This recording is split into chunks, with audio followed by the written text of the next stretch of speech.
हां, ज्या लोकांचे ऑप्शनल संबंधी अजून पण काही डाऊट्स आहेत, काय करू काय नाही करू, तर त्यांनी ते पटकन क्लिअर करून घ्या. त्याचं रिझन असं आहे की आता जी तुम्हाला 10 दिवस सुट्टी असणार आहे तिच्यात बॅकलॉग काढता येऊ शकतो आणि गोष्टी प्रॉपरली वर्क करता येऊ शकतात, बरोबर. कारण ज्यांचा अटेम्प्ट 2025 मध्ये त्यांनी आता ऑप्शनल करणं हे मस्ट आहे डायरेक्टली. कारण आपण जर तो पुढच्या वर्षी घेऊन गेलो तर आपला अटेम्प्ट 1 वर्ष पुढं सरकून जाईल, 26 वर जाऊ. म्हणजे देणार आपण 25चा, पण पास होण्याचे चान्सेस एकदम निग्लिजिबल राहतील त्याच्यामध्ये. चुकून जर रजनीकांत आला तुमच्या जागी पेपर लिहायला तर तुम्ही पास होऊ शकता, अदरवाईज. त्याच्यामुळे ज्याला ज्याला प्रॉब्लेम आहे, ज्याला ज्याला कन्फ्युजन आहे, त्यांनी भेटून घ्या आणि ते क्लिअर करून बॅकलॉगमधला जो आहे तो काढता येऊ शकतो. ओके. सो आज लँड रिफॉर्म्स बघणार आहे आपण. लँड रिफॉर्म जे आहेत बघा. सो बेसिकली भारतामध्ये कसं होतं, तुम्ही जर जुने हिंदी चित्रपट वगैरे बघितले असतील तर तिच्यामध्ये असं राहायचं बघा, एखादा जमीनदार दाखवायचे है ना, हिरो हिरोईन ते दाखवायचे की इथून जुथपर्यंत है ना, या असे तुम्हारी नजर ज्या तक जाती वो सारी जमीन हमारी है. 200-500 एकर जमिनी लोकांकडे होत्या. मग आफ्टर इंडिपेंडन्स हे गणित जे होतं की एकतर भारतामध्ये पॉवर्टी हा जो एक मेजर कन्सर्न आहे, गरिबी आहे. सायमल्टेनियसली जे आहे आपण मराठी साहित्यामध्ये सकाळीच शेतकऱ्याचा आसूड बघितलेला आहे बघा. गेले 2 दिवस आपण डिस्कस करत होतो महात्मा ज्योतिबा फुले, आणि तिच्यामध्ये शेतकऱ्याचे प्रॉब्लेम्स काय आहेत ते पण आपण बघितलेले आहेत. मग आता एकाकडेच जर जे आहेत तर खूप जास्त जमीन आहे, दुसऱ्याकडे काहीच नाही आहे. मग तो मजुरीच करतोय दुसऱ्याच्या शेतात, तर त्याच्या हातात काय लागेल. मग तिच्यामुळे जे आहे की इक्वल डिस्ट्रीब्युशन ऑफ रिसोर्सेस असा जेव्हा विचार करतो इन केस ऑफ इकॉनॉमी, तर ते equal distribution in case of land पण असलं पाहिजे. मग त्या केसमध्ये जे आहे की हा मुद्दा एक फार क्लिअर होता की जमीन सुधारणा आपण केल्या पाहिजेत. आणि जमीन सुधारणा करत असताना त्याच्यामध्ये ज्या लोकांकडे जमिनीच नाही आहे, पण ज्यांच्याकडे भरपूर आहे त्यांच्यातली काही जमीन त्यांना देणं, याच्यासाठी भूदान चळवळ पण विनोबा भावे यांनी चालवलेली आहे. सो त्या पण गोष्टी आहेत. सो हे करत असताना एक साधा सरळ सिंपल मुद्दा जो येतो की हे सगळं आपण केलं आफ्टर 1947, आपल्या हाताला काय लागलं बरं याच्यातून, तर काही गोष्टी सुधारल्यात, पण जे अपेक्षित होतं ते नक्कीच इथं घडलेलं नाही. हे पण आपल्याला मान्य करावं लागतं की नाही, जे अपेक्षित होतं ते नाही घडलं. मग असं का नाही होत, बिकॉज सकाळी बघा करंटच्या सेशनमध्ये आपण बघितलं होतं की जर तुम्ही विधानसभेसाठी आता मतदान करणार असाल तर तुम्हाला 4 ॲप माहीत पाहिजेत. तिच्यातलं एक ॲप असं होतं बघा की जे तुम्हाला सांगतं सी विजिल. ओके. की निवडणुकीदरम्यान जर काही गोंधळ होत असेल तर त्याच्या संबंधीचे व्हिडिओज असतील, त्या संबंधीच्या गोष्टी तुम्ही तिथं जे आहे टाकू शकता. आणि हिच्यातून लोकसभेत 2024साठी आपल्या निवडणूक आयोगाने किती रक्कम जमाप्त केली, 10,000 कोटी कॅश जप्त केली त्यांनी.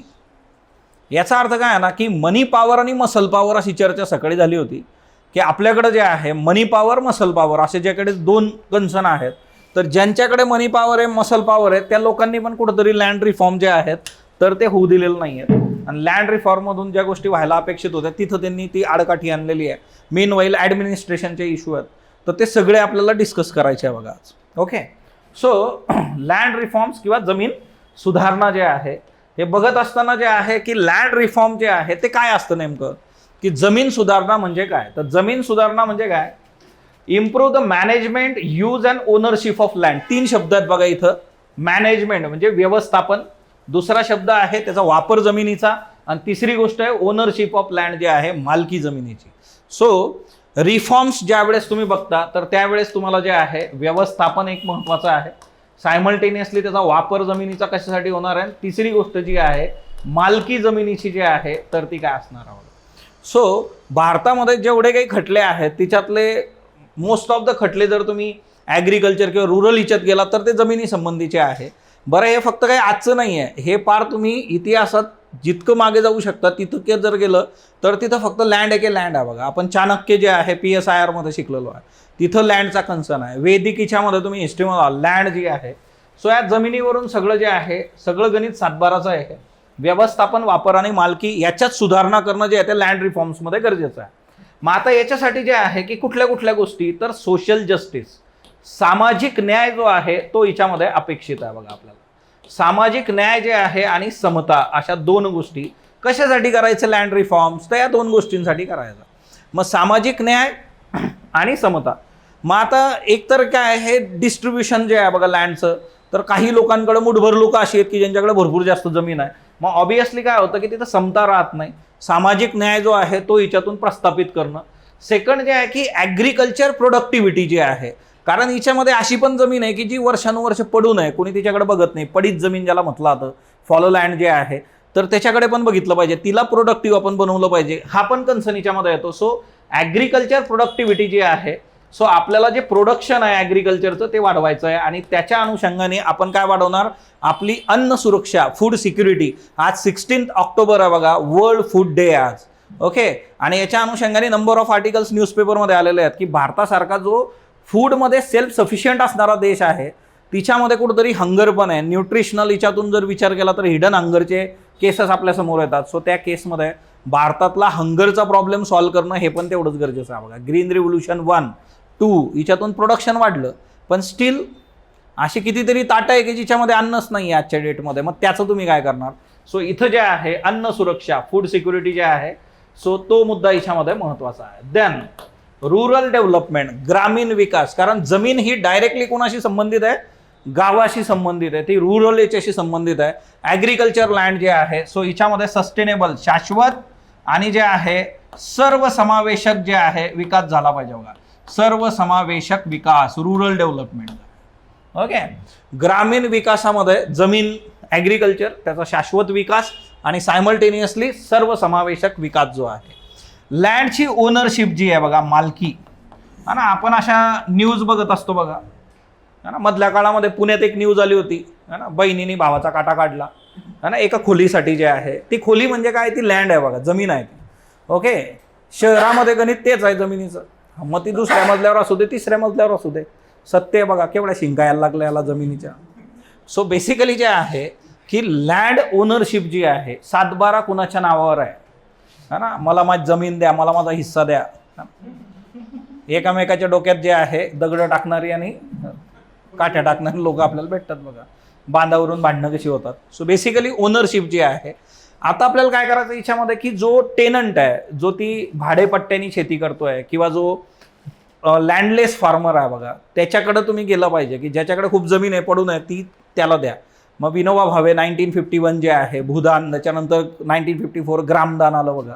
सो या गोष्टी ज्या आहेत की फार्मर्स आणि टेनंट जे आहेत, लँडलेस फार्मर आणि टेनंट्स, तर त्यांना ती जमीन गेली पाहिजे. रिडिस्ट्रीब्युशन म्हणजे याच्यामध्ये जे आहे जमिनीचं पुनर्वितरण जे आहे, तर तो मुद्दा आहे बघा, जमिनीचं पुनर्वितरण ते झालं पाहिजे. तिच्यातून या गोष्टी ज्या आहेत तर त्या वर्क होतील बघा. त्याच्यानंतर दुसरी महत्त्वाची बाब, ज्या वेळेस तुम्ही असं कराल की ज्याच्याकडे जमीन नाही त्याला तुम्ही जमीन दिली, ऑब्विसली काय होईल, गरिबी कमी होईल बघा. ओके, पॉवर्टी जे आहे, दारिद्र्य जे आहे ते दारिद्र्य कमी होणार बघा. सिम्पल आहे. आणि लास्ट वन जे आहे की ज्या काही गोष्टी आहेत की ज्या एक्सप्लॉयटेशन करतात, शोषण करतात, शेतकऱ्याचं असेल, टेनंटचं असेल, त्या पण कमी होतील. सो याच्यासाठी जे आहे आपण हे सगळं लँड रिफॉर्मचं गणित समोर ठेवलं की आपल्याला जमीन सुधारणा का पाहिजेत. एक सिम्पली जे आहे बघायला समअप करायचं म्हटलं तर we want social justice. Secondly जे आहे ॲग्रिकल्चर प्रोडक्टिव्हिटी वाढवा, कारण बरीचशी पडीत जमीन आहे तिला पण याच्यामध्ये घेऊन या. त्याचबरोबर जे आहे लँड ओनरशिप, योग्य व्यक्तीकडे मालकी जाणं, त्याच्यानंतर त्यातला ग्रामीण विकास होणं आणि गरिबी कमी होणं. आणि या सर्वाच्या मुळाशी काय आहे, management, use and ownership of land. Okay, so आता हे सगळं करायचं होतं, मग त्याच्यासाठी कुठल्या पद्धतीने केलं पाहिजे, असं सिंपल गोष्ट असते की आपल्याला XYZ गोष्ट करायची आहे. कशी करायची ती, मग त्याच्याकरता कुणीतरी आपल्याला पाहिजे की जो सांगेल रस्ता की बाबा या रस्त्याने जा तुम्ही. सो ती व्यक्ती होती चेअरमन डॉक्टर JC कुमारप्पा यांच्या नावाची कमिटी आहे, कुमारप्पा कमिटी. या कुमारप्पा कमिटीने जे आहे गोष्टी तिथं आपल्याला सांगितल्या की आपण लँड रिफॉर्म्स कसे केले पाहिजे. आता कसं असतं बघा, कमिट्यांच्या बाबतीमध्ये जे अध्यक्ष असतात त्यांच्या नावाने ते डील होतं. सो कुमारप्पा कमिटी जी होती, कुमारप्पा तुमच्या समोर आहेत, यांनी लँड रिफॉर्मचा पाया घालून दिला तिथं की हे असे जे आहेत तर ते निकष आहेत, या निकषांच्या बेसिसवर लँड रिफॉर्म जे आहे तर ते डील झालं पाहिजे बघा. ओके, सो आता लँड रिफॉर्ममध्ये काय काय गोष्टी ज्या आहेत तुम्हाला डील करायच्या आहे बघा. सो लँड रिफॉर्ममध्ये जे आहे सिम्पली जे आहे बघा, आफ्टर 1947 भारत स्वतंत्र झाला त्याच्यानंतर याचं काम सुरू झालं लँड रिफॉर्मचं. मग याच्यामध्ये महत्त्वाच्या गोष्टी कुठल्या होत्या की चला आपल्याला हे सगळं करायचं आहे, मॅनेजमेंट असेल, यूज असेल किंवा या सगळ्या गोष्टी, पण हे करत असताना काय केलं पाहिजे तुम्ही. तर सिम्पली जे आहे याच्यातला पहिला कन्सर्न होता ॲबॉलिशन ऑफ जमीनदारी जी आहे बघा. आता जमीनदारी प्रथा जी होती ती आपल्याला ॲबॉलिश करणं जिच्यामध्ये गरजेचं होतं. कारण जमीनदाराकडे काय होती, शेकडो नाही हजारो एकर जमीन एकेका माणसाकडे होती. मग असे जे जमीनदार होते, आणि जमीनदारी अशी पण आपण हिस्ट्रीमध्ये शिकतो, जमीनदारी जे आहे बघा, तर तिच्यामध्ये काय झालेलं आहे की त्यांनी शोषणच केलेलं आहे तिथं. मग हा जो जमीनदार आहे याच्याकडची जमीन रिडिस्ट्रीब्यूट झाली पाहिजे, जमीनदारी कम्प्लिटली ॲबॉलिश होणं हे इथं अपेक्षित होतं बघा. ओके, आता ह्या सगळ्या प्रोसेसमध्ये एक दुसरा महत्त्वाचा कन्सर्न जो येतो तो म्हणजे काय, imposition a ceiling on land holding जे आहे. आता एखाद्या व्यक्तीकडे किती जमीन असली पाहिजे, मग त्याचे पण काहीतरी निकष तुमच्याकडे असले पाहिजेत. XYZ व्यक्ती आहे, त्याच्याकडे किती जमीन असावी. मग एखाद्याकडे जे आहे की नाही, मग आमच्या आजोबाची, आमचा मित्र आहे बघा एक, ओके, तो जो आहे ना सलीम फेकू नावाचं कॅरेक्टर आहे बघा, हैदराबादी मूव्हीज जे असतात ना तिच्यामध्ये, मग ते काही सांगायचं रूमवर, मग आमच्या आजोबाची 500 एकर जमीन आहे. आमचं एक सिनियर होतं, ते लगेच म्हणायचं दाखव 7-12, हा ना.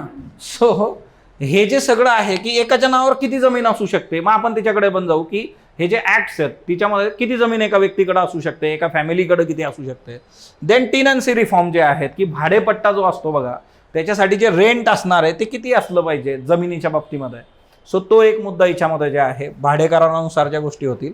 And consolidation of land holding जे आहे की जेवढ्या काही लँड्स आहेत ज्याच्या नावावर असणार आहे त्याचं कन्सोलिडेशन प्रॉपरली वर्क करणं गरजेचं होतं. ह्या याच्यात आता एक एक करून आपल्याला ही गोष्ट बघायची आहे की हे कसं होत गेलेलं आहे बघा. ओके, आता सिम्पली जे आहे हे करत असताना याचे 3 फेजेस आहेत बघा. लँड रिफॉर्मचे 3 फेजेस आहेत. हे 3 फेजेस आपल्याला बघायचे. पहिला फेज जो आहे तो 1950 to 72, नियर अबाउट 22 इयरचा पहिला फेज आहे, म्हणजे पहिला टप्पा की 1950 ते 1972 या काळामध्ये काय झालं. त्याच्यानंतर दुसरा टप्पा जो येतो बघा, तो जो टप्पा आहे तो 73 1973 to 1985 जो आहे, 1985 पर्यंतचा टप्पा हा दुसरा फेज आहे बघा. आणि याच्यातला जो आहे तो थर्ड फेज जो आहे लँड रिफॉर्म मधला जो आहे तर तो सिन्स 1985 असं आपण बघू शकतो की 85 नंतर जो आहे. सो सिन्स 1985 ऑनवर्ड जो आहे, असे 3 फेजेस आपल्याला याच्यामध्ये बघायचे आहेत बघा. आता इकडं तुम्हाला जे आहे ना मदर इंडियाचा एक हे दिलेलं आहे बघा इथं. ओके, सकाळच्या सेशनमध्ये मी याचा रेफरन्स दिला होता शेती संबंधी. मदर इंडिया हे जे चित्रपट आहे बघा, हे चित्रपट तुम्हाला काय सांगतं, हे लँड रिफॉर्म्स करणं का गरजेचं आहे. आपला जो शेतकरी आहे त्या शेतकऱ्याचे काय इश्यू आहेत तर आपण तर बघितलं बेसिकली, म्हणजे आता हा काळ कुठला आहे तर हा स्वातंत्र्य जस्ट मिळाल्यानंतरचा काळ आणि त्याच्या आधीचा काळ जर बघितला तर तो शेतकरी कसा आहे. तर एक तर बघा शेतकऱ्याचं एज्युकेशनशी संबंध फार तेवढासा आलेला नाही आहे, म्हणजे तो जो आहे अज्ञानी आहे, साक्षर पण नाही आहे, लिहिता वाचता येत नाही त्याला. आता महात्मा ज्योतिबा फुलेंचं शेतकऱ्याचं आसूड नावाचं बुक आहे बघा, ज्यांचं मराठी लिटरेचर आहे त्यांच्याकडे हे पुस्तक आहे, तुम्ही ते बघू शकता.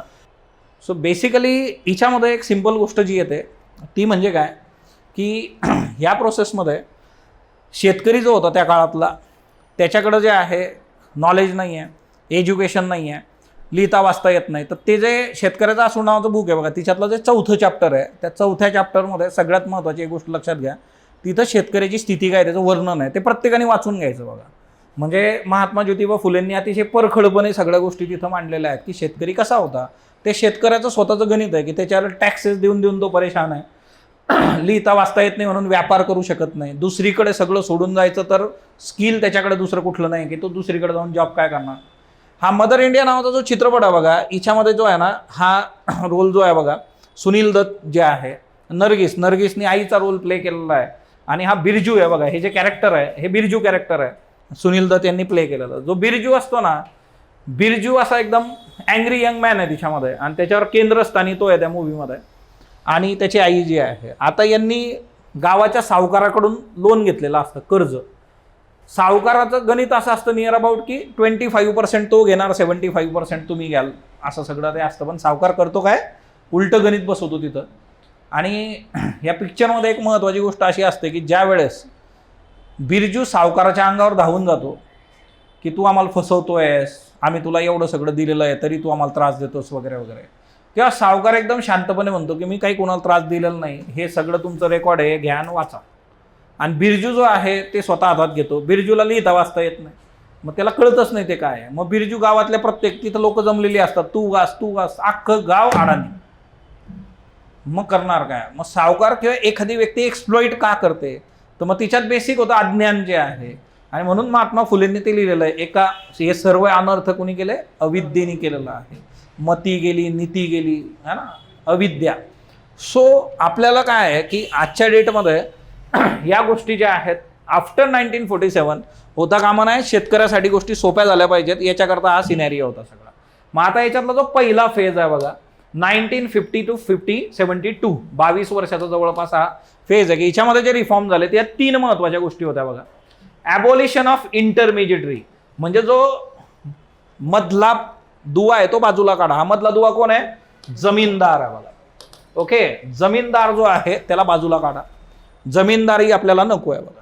देन टेनन्सी रिफॉर्म जे आहेत, टेनन्सी रिफॉर्म्समध्ये काय येतं, भाडेपट्टा जो आहे की किती रेंट तुम्ही द्यायचं शेतीसाठी. आता जसं आपल्याकडे बघा वेगवेगळ्या प्रकारे या गोष्टी केल्या जातात. जसं फॉर एक्झाम्पल शेत दुसऱ्याला देऊन टाकायचं करायला, मग त्याच्यामध्ये 50% जे आहे, आमच्याकडे त्याच्यासाठी शब्द वापरला तो निम्मे बटाई जे आहे बघा खानदेशामध्ये. ओके, त्या पलीकडे मग वेगवेगळे पण हे असतात. नफा नावाचा एक प्रकार असतो आमच्याकडे. नफा इन द सेन्स की पैसे डायरेक्टली घेऊन घ्यायचे आणि ते शेत देऊन टाकायचं. मग तू काय कर नको करू तो तुझा प्रश्न आहे बाबा, आम्हाला दर वर्षाचे ह्या शेतीचे एवढे पैसे तू देऊन टाक, बाकी तू काही पण कर तिथं.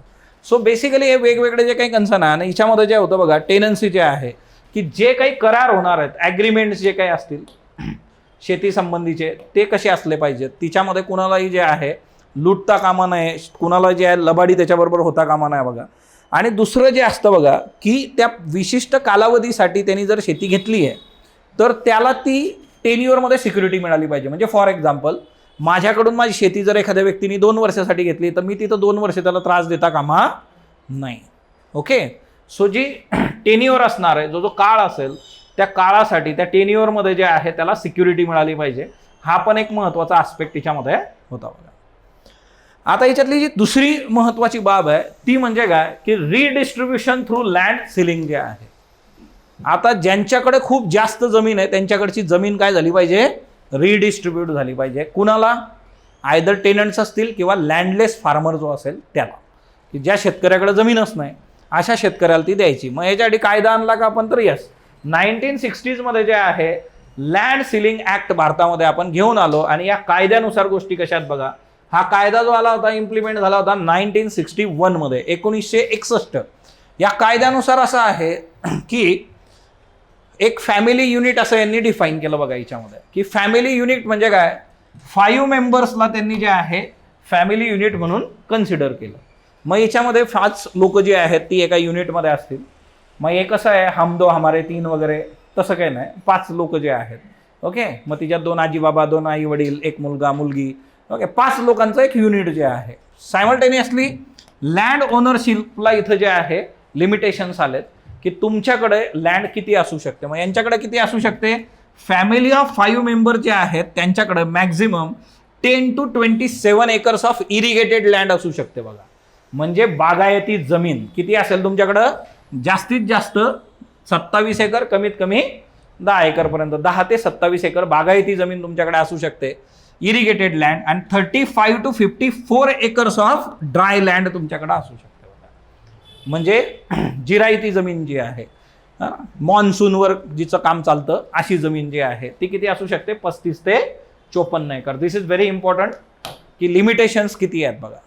ओके, मग आता याच्यामध्ये कसं वाटतं आपल्याला की चला एवढे रिफॉर्म्स आले है ना, आज रात्रीपासून है ना 2000च्या नोटा बंद, 500च्या नोटा बंद, 1000च्या नोटा बंद, एकदम फील येतो आपल्याला है ना, सगळे चोर पकडले जातील. तसं नाही आहे आता गणित काय होतं, फॅमिली युनिट कितीचं आहे, 5चं. मग रेशन कार्ड वेगळं करून टाकायचं मुलाचं, म्हणजे 2 फॅमिली झाल्या तिथं. रेशन कार्ड माहिती आहे ना तुम्हाला, हां ओके, शिधापत्रिका, पीठ मीठ. मग रेशन कार्ड वेगळं करून टाकायचं बघा, म्हणजे ज्यांची लग्न झालेली त्यांचं वेगळं करून टाका, म्हणजे 2 फॅमिली तयार झाल्या तिथं. मग काय झालं, ही जमीन आपल्यातच. ओके, म्हणजे हे गणित कसं आहे ना की तुम्ही सिस्टीमला जे आहे इतकं सहजासहजी असा चोर हातात येत नाही. सिस्टीम रूल्स बनवते बघा, पण सिस्टीम असं जोर जबरदस्तीने अंगठे लावून घेऊ शकत नाही. मग हे काय होतं की आपल्यातच याला फिरवायचं. म्हणून लँड रिफॉर्म्स हे कम्प्लिटली तुम्हाला 100% सक्सेसफुली काय नाही दिसत, त्याचं बेसिक रिझन हे आहे. मग तिच्यामध्ये जे आहे की आपापल्या फॅमिलीमध्ये डील करायचं त्याला. ओके, सो हा याच्यातला महत्त्वाचा मुद्दा होता. त्याच्यानंतर गव्हर्नमेंट काय करू शकतं, जर गव्हर्नमेंटला लक्षात आलं की तुमच्याकडं एक्स्ट्राची लँड आहे तर गव्हर्नमेंट कुठल्याही क्षणी त्याचं पोझिशन घेऊ शकतं बघा, of any land that exceed the limit. गव्हर्नमेंटला जर कळलं की तुम्हाला क्षमतेपेक्षा जे काही नेम तिथं जे आहेत रेस्ट्रिक्शन्स आहेत, एवढी एवढी जमीन तुम्ही ठेवू शकता. मग आता समजा विचार करा, है ना, आपला जो आहे रुपेश आज दिसत नाही बघा, है ना, कोट्यावधीची जमीन जी आहे असं समजा, है ना, बरं जाऊ द्या, याची इच्छा आहे, याच्याकडे समजा आता जे आहे तुम्हाला चैतन्यकडं 30 एकर जमीन बागायती सापडली बघा. मग जास्तीत जास्त किती पाहिजे? 27. मग 3 एकर जास्त आहे, मग गव्हर्नमेंट येणार आणि ती 3 काढून घेऊ शकते, त्याचं पोझिशन गव्हर्नमेंट घेऊ शकते. आता दुसरं जे असतं बघा की याच्यामध्ये सेल, मॉर्गेज आणि ट्रान्सफर ऑफ लँड जे आहे त्याला पण प्रोहिबिट करतो हा कायदा, है ना, दुसऱ्याला देणं म्हणजे खरेदी केलेलं दाखवतात लोक जे आहे. ओके, सो बेसिकली जे आहे ही जी जमीन आहे ती विकणं, मॉर्गेज, ट्रान्सफर जे आहे तर ते तिच्यामध्ये प्रोहिबिट करतं. पण काही ॲक्च्युली स्टेट असे आहेत, आता एक आहे ना मूळ कायदा आहे, काही स्टेटने असे कायदे बनवलेले आहेत की त्या कायद्यामधून ज्याच्याकडे जमीन नाही त्याला पण जमीन घेता येते. आता याच्यामध्ये पण काही कंडिशन्स आहेत बघा, ज्यांच्याकडे ऑलरेडी जमीन नाही आहे म्हणजे फार्मर नाही आहे त्याला जमीन नाही घेता येत. मग काही राज्यांनी ते डील करून दिलेलं आहे की कायद्या थ्रूच तुम्ही जमीन घेऊ शकता. त्याच्यानंतर जे आहे गव्हर्नमेंट काय करतं बघा की use force to eject anyone from the land has been declared surplus. म्हणजे आता जर असं झालं है ना की अगर तुम्हें जमीन चाहिए तो मेरे, है ना, काय असतो डायलॉग, माझ्या प्रेतावरून जावं लागेल तुम्हाला, लाच से गुजरना पडेगा. तर सरकार ते बनव, मान्य आहे सरकारला, ठीक आहे, मरायचं का तुला, जमीन आम्ही घेणार, सरप्लस आहे ना, संपला विषय. ओके, असं सिम्पल आहे ते. Okay, next one. Okay, irrigation facility जी आहे बघा, हां काय ते भेटून जाईल नंतर. Okay, second phase of land reform जे आहे बघा 1972 to 85 जे आहे. पहिले याच्यात 3 महत्त्वाचे आस्पेक्ट होते बघा. ओके, जमीनदारी काढून टाका, रिडिस्ट्रीब्युशन ऑफ लँड जे आहे आणि टेनन्सी रिफॉर्म्स, असे 3 होते. नंतरच्या ह्याच्यामध्ये 4 गोष्टी आहेत बघा. सेकंड फेज जो आहे लँड रिफॉर्मचा 1972 to 1985, 72 ते 85, याच्यामध्ये जे आहे एक्सपान्शन ऑफ इरिगेशन फॅसिलिटीज जे आहे ना. सो शेतात जुडू पाणी, मंजूळ गाणी, तर ती आपल्याकडं काय नाही. इरिगेशनचे बरेच इश्यू आहे बघा. आणि गव्हर्नमेंट मग आता स्कीम पण घेऊन येतं. मग कुठल्या स्कीम्स आहेत गव्हर्नमेंटच्या? फॉर एक्झाम्पल प्रधानमंत्री कृषी सिंचाई योजना, पर ड्रॉप मोर क्रॉप स्कीमचं जे हे आहे बघा, है ना, प्रत्येक थेमागणित तुम्हाला जास्तीचं प्रोडक्शन मिळेल. तर सगळ्यात पहिलं जे आहे सिंचनाच्या सोयी सुविधा शेतकऱ्यांना प्रोव्हाइड करायच्या. मग याच्यासाठी काय काय करायचं? मग त्याच्यासाठी पाणी अडवा, पाणी जिरवा, है ना, विहिरी वगैरे वगैरे, नंबर ऑफ थिंग्स. आणि इरिगेशन फॅसिलिटीज तुम्हाला शेतकऱ्याला प्रोव्हाइड करायचं. आणि इरिगेशन फॅसिलिटीज जर प्रॉपरली असतील तर काय होईल? प्रोडक्शन जे आहे ॲग्रिकल्चरचं ते वाढणार आहे. बघा पहिल्याच याच्यात आपण बघितलं होतं सुरुवातीला की एम्स अँड ऑब्जेक्टिव्ह काय आहेत. ॲग्रिकल्चर प्रोडक्टिव्हिटी वाढवायची आहे ना. ॲग्रिकल्चर प्रोडक्टिव्हिटी वाढवायची तर त्याच्यासाठी काय पाहिजे? पाणी पाहिजे. Next one. Okay, encouraging the cultivation of fallow land जे आहे. आता अशी जी पडीक पडलेली जमीन असते बघा, वर्षानुवर्ष पिकच घेतलेलं नाही तशीच जमीन आहे. मग या केसमध्ये जे आहे की या जमिनीची मशागत करणं, तिला परत कल्टिवेबल लँड बनवणं हे गरजेचं आहे बघा. म्हणजे फॉर एक्झाम्पल, याचा बेस्ट एक्झाम्पल म्हणजे मी जेव्हा नवोदयमध्ये होतो, I was in 6th standard, आमच्याकडे एक प्रिन्सिपल आले होते, टी मुरुगन असं त्यांचं नाव होतं. बेस्ट प्रिन्सिपल आजपर्यंत मी बघितलेलं. त्याच्यानंतर पण बरेच आले, पण ते नुसतेच है ना खुर्चीला त्रास देणारे होते ते. खुर्चीचं अंग दुखवणारी लोक असतात बघा काही, ते खुर्चीतच बसतात. ही जी व्यक्ती होती ना, ह्या व्यक्तीचं वैशिष्ट्य होतं, आमच्या नवोदयचा एरिया होता 36 एकर, 36 एकरचा एरिया पूर्ण स्कूलचा. या 36 एकरच्या एरियामध्ये या माणसानी शेती करायचं ठरवलं. आता शेती करायची तर मग ती वर्षानुवर्षे अशीच जमीन होती, पडून होती. कारण आमच्या बिल्डिंग्स आणि ग्राउंड सोडलं तर बाकीच जमीन अशीच पडून होती. मग आता तिच्यामध्ये आमच्या मेसच्या बाजूचा एक मोठा पट्टा त्यांनी निवडला आणि मग पॅरेंट टीचर असोसिएशनच्या मीटिंग्स व्हायच्या. मग तिच्यामध्ये आवाहन केलं गेलं की ज्यांच्याकडे ट्रॅक्टर असेल त्यांनी आम्हाला ट्रॅक्टरनी मशागत करून द्या. आता आपली पोरं इथं शिकतात म्हटल्यानंतर घरचे एकदम उत्साहाने, ज्याच्याकडं जे होतं ते पुरा तिथं उभं सगळं. ओके, सगळं एकदम क्लिअर तिथं. तिच्यातून जमिनीतून 15-15, 20-20 फुटाचे साप पण निघले. सगळं झालं. साप निघाला की विशेष आनंद व्हायचा आम्हाला. हे त्याच्या मागं पळायचे सगळे लोक. म्हणजे एक वेळ कर्मचारी जे आहेत ते मग हात लावायचे नाही, पण पोरं जी आहेत शेवटी हॉस्टेलची पोरं हॉस्टेलची असतात ना. मग त्या याच्यामध्ये जे आहे ती जमीन आणि त्याच्यानंतर तिच्यावर शेती झाली, तिच्यामध्ये भेंडी लावण्यात आली. SPW नावाचं लेक्चर राहायचं आमचं एक, सोशली युजफुल प्रोडक्टिव्ह वर्क. मग तिच्यामध्ये जायचं, तिच्यामध्ये टोमॅटो लावले गेले, भेंडी लावली गेली. आम्ही एवढे वैतागलो होतो, पहिले मजा आली आम्हाला आणि रोज मेसमध्ये तेच खायला भेटायचं आम्हाला, भेंडी टोमॅटो भेंडी टोमॅटो. शेवटी आम्ही वैतागलो. मग त्याच्यानंतर आजूबाजूला पण ते पार्सल जायला लागले. शेजारी आम्हाला शेगावचं नव्हतं आहे, बुलढाणा जिल्हा, तिथं ते जायचे मग पार्सल गाडीत सगळे कॅरेट्स भरून त्यांना गिफ्ट आमच्याकडून जे आहे. असं त्या माणसाने डेव्हलप केलं बघा. इनोव्हेशन आणि क्रिएटिव्हिटी जी आहे, तुम्ही उद्या ब्युरोक्रेसीमध्ये गेल्यानंतर ह्या गोष्टी महत्त्वाच्या आहेत की तुम्ही काय वेगळं करणार आहे का, जे रुटीन आहे तेच तुम्हाला करायचं आहे, तर ते वर्क होत नाही. मग अशी जमीन जी आहे ती भारतात किती आहे ना, मग त्या काळामध्ये की अशी जमीन पण परत जी आहे आपण कल्टिवेशनसाठी जी आहे तयार केली पाहिजे, सो दॅट तिच्यामधून आपल्याला पीक घेता येईल. ज्या शेतकऱ्यांकडे जमीन नाही त्यांनाही शेतकरी आपण कसायला देऊ शकतो ही जमीन.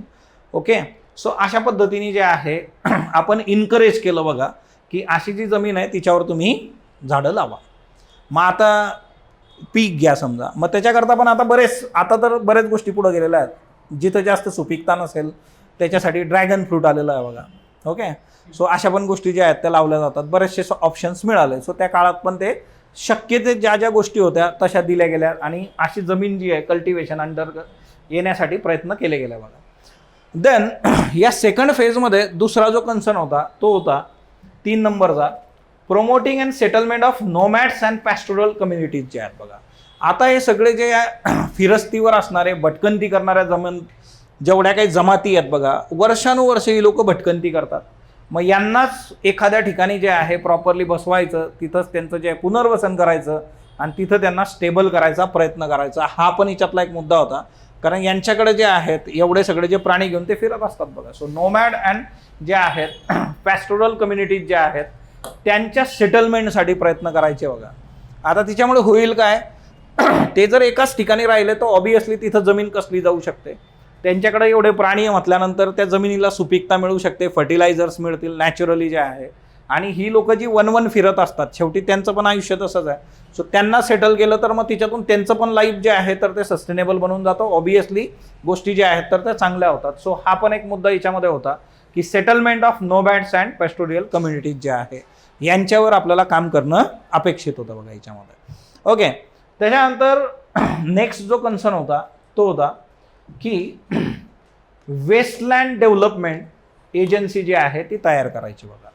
आता एक तर की चला प्रमोट करणार सगळं करणार तुम्ही, पण मग त्याच्यासाठी काहीतरी यंत्रणा आपल्याकडे पाहिजे आणि ती यंत्रणा ही होती इस्टॅब्लिशिंग वेस्टलँड डेव्हलपमेंट एजन्सी. मग आता ही वेस्टलँड जी आहे तर ती एजन्सी आपल्याला जी आहे उभी करायची होती.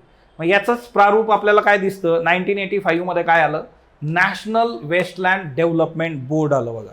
आता नॅशनल वेस्टलँड डेव्हलपमेंट बोर्ड नावातच आहे त्याचं की जी वेस्टलँड आहे तिला काय करायचं आपल्याला विकसित करायचं आहे, हे त्याचा ऑब्जेक्टिव्हच तिच्यामध्ये आहे.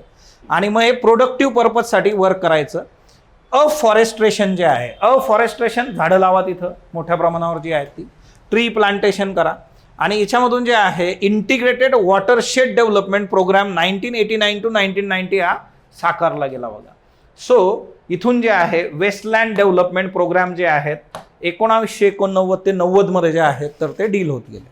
म्हणजे काय की यांनी काय केलं, लोकांना जसं अवेअर केलं, सायमल्टेनियसली व्यवस्था तशी निर्माण केली की जी व्यवस्था तुम्हाला सपोर्ट करेल, फंडिंग करेल, टेक्नॉलॉजी देईल, तिथं मॅनपॉवर देईल, अधिकारी तिच्यावर काम करतील, इम्प्लिमेंटेशन सगळ्या गोष्टींचं तिच्यातून या गोष्टी ज्या आहे होणं अपेक्षित होतं बघा. ओके, सो सेकंड फेजमध्ये तुम्हाला अशा 4 महत्त्वाच्या गोष्टी ज्या आहेत त्या वर्क करायच्या होत्या. हां, आता याच्यामध्ये कसं आहे ना, वेस्टलँड काय, फॉलोलँड कशी असते की ज्याचं कल्टिवेशन चालू होतं पण काही वर्ष तुम्ही पीक घेतलेलं नाही त्याच्यावर. वेस्टलँड कशी आहे की ती पडूनच आहे आधीपासून. म्हणजे हिच्यामध्ये पण परत प्रकार पडतात की किती वर्ष तुम्ही पडून ठेवलंय मग त्याला काय म्हणणार, मग त्याच्यापेक्षा जास्त वर्ष आहे तर मग त्याला काय म्हणणार, असं पण ते असतं. ओके, सो आणि वेस्टलँड म्हणजे कसे की ज्याचं काही होऊ शकत नाही असं तुम्ही गृहीत धरलेलं आहे, त्याच्यासाठी काम करणं अपेक्षित आहे आपल्याला. ओके, आता हिच्यामध्ये बघा 4 गोष्टी होत्या. सेकंड फेजमध्ये 4 गोष्टी कुठल्या कुठल्या होत्या. The first one was expansion of irrigation, second one was cultivation of fallow land, third one was nomad आणि पेस्टोरल कम्युनिटीजला सेटल करा, द फोर्थ वन वॉज वेस्टलँडवर काम करा. आता इथं जे आहे third phase of land reforms, याला 1985 टू 1995 जे आहे असं बघितलं गेलेलं आहे, किंवा काही जण याला 1985 नंतरचे रिफॉर्म्स पण म्हणतात बघा, after 1985.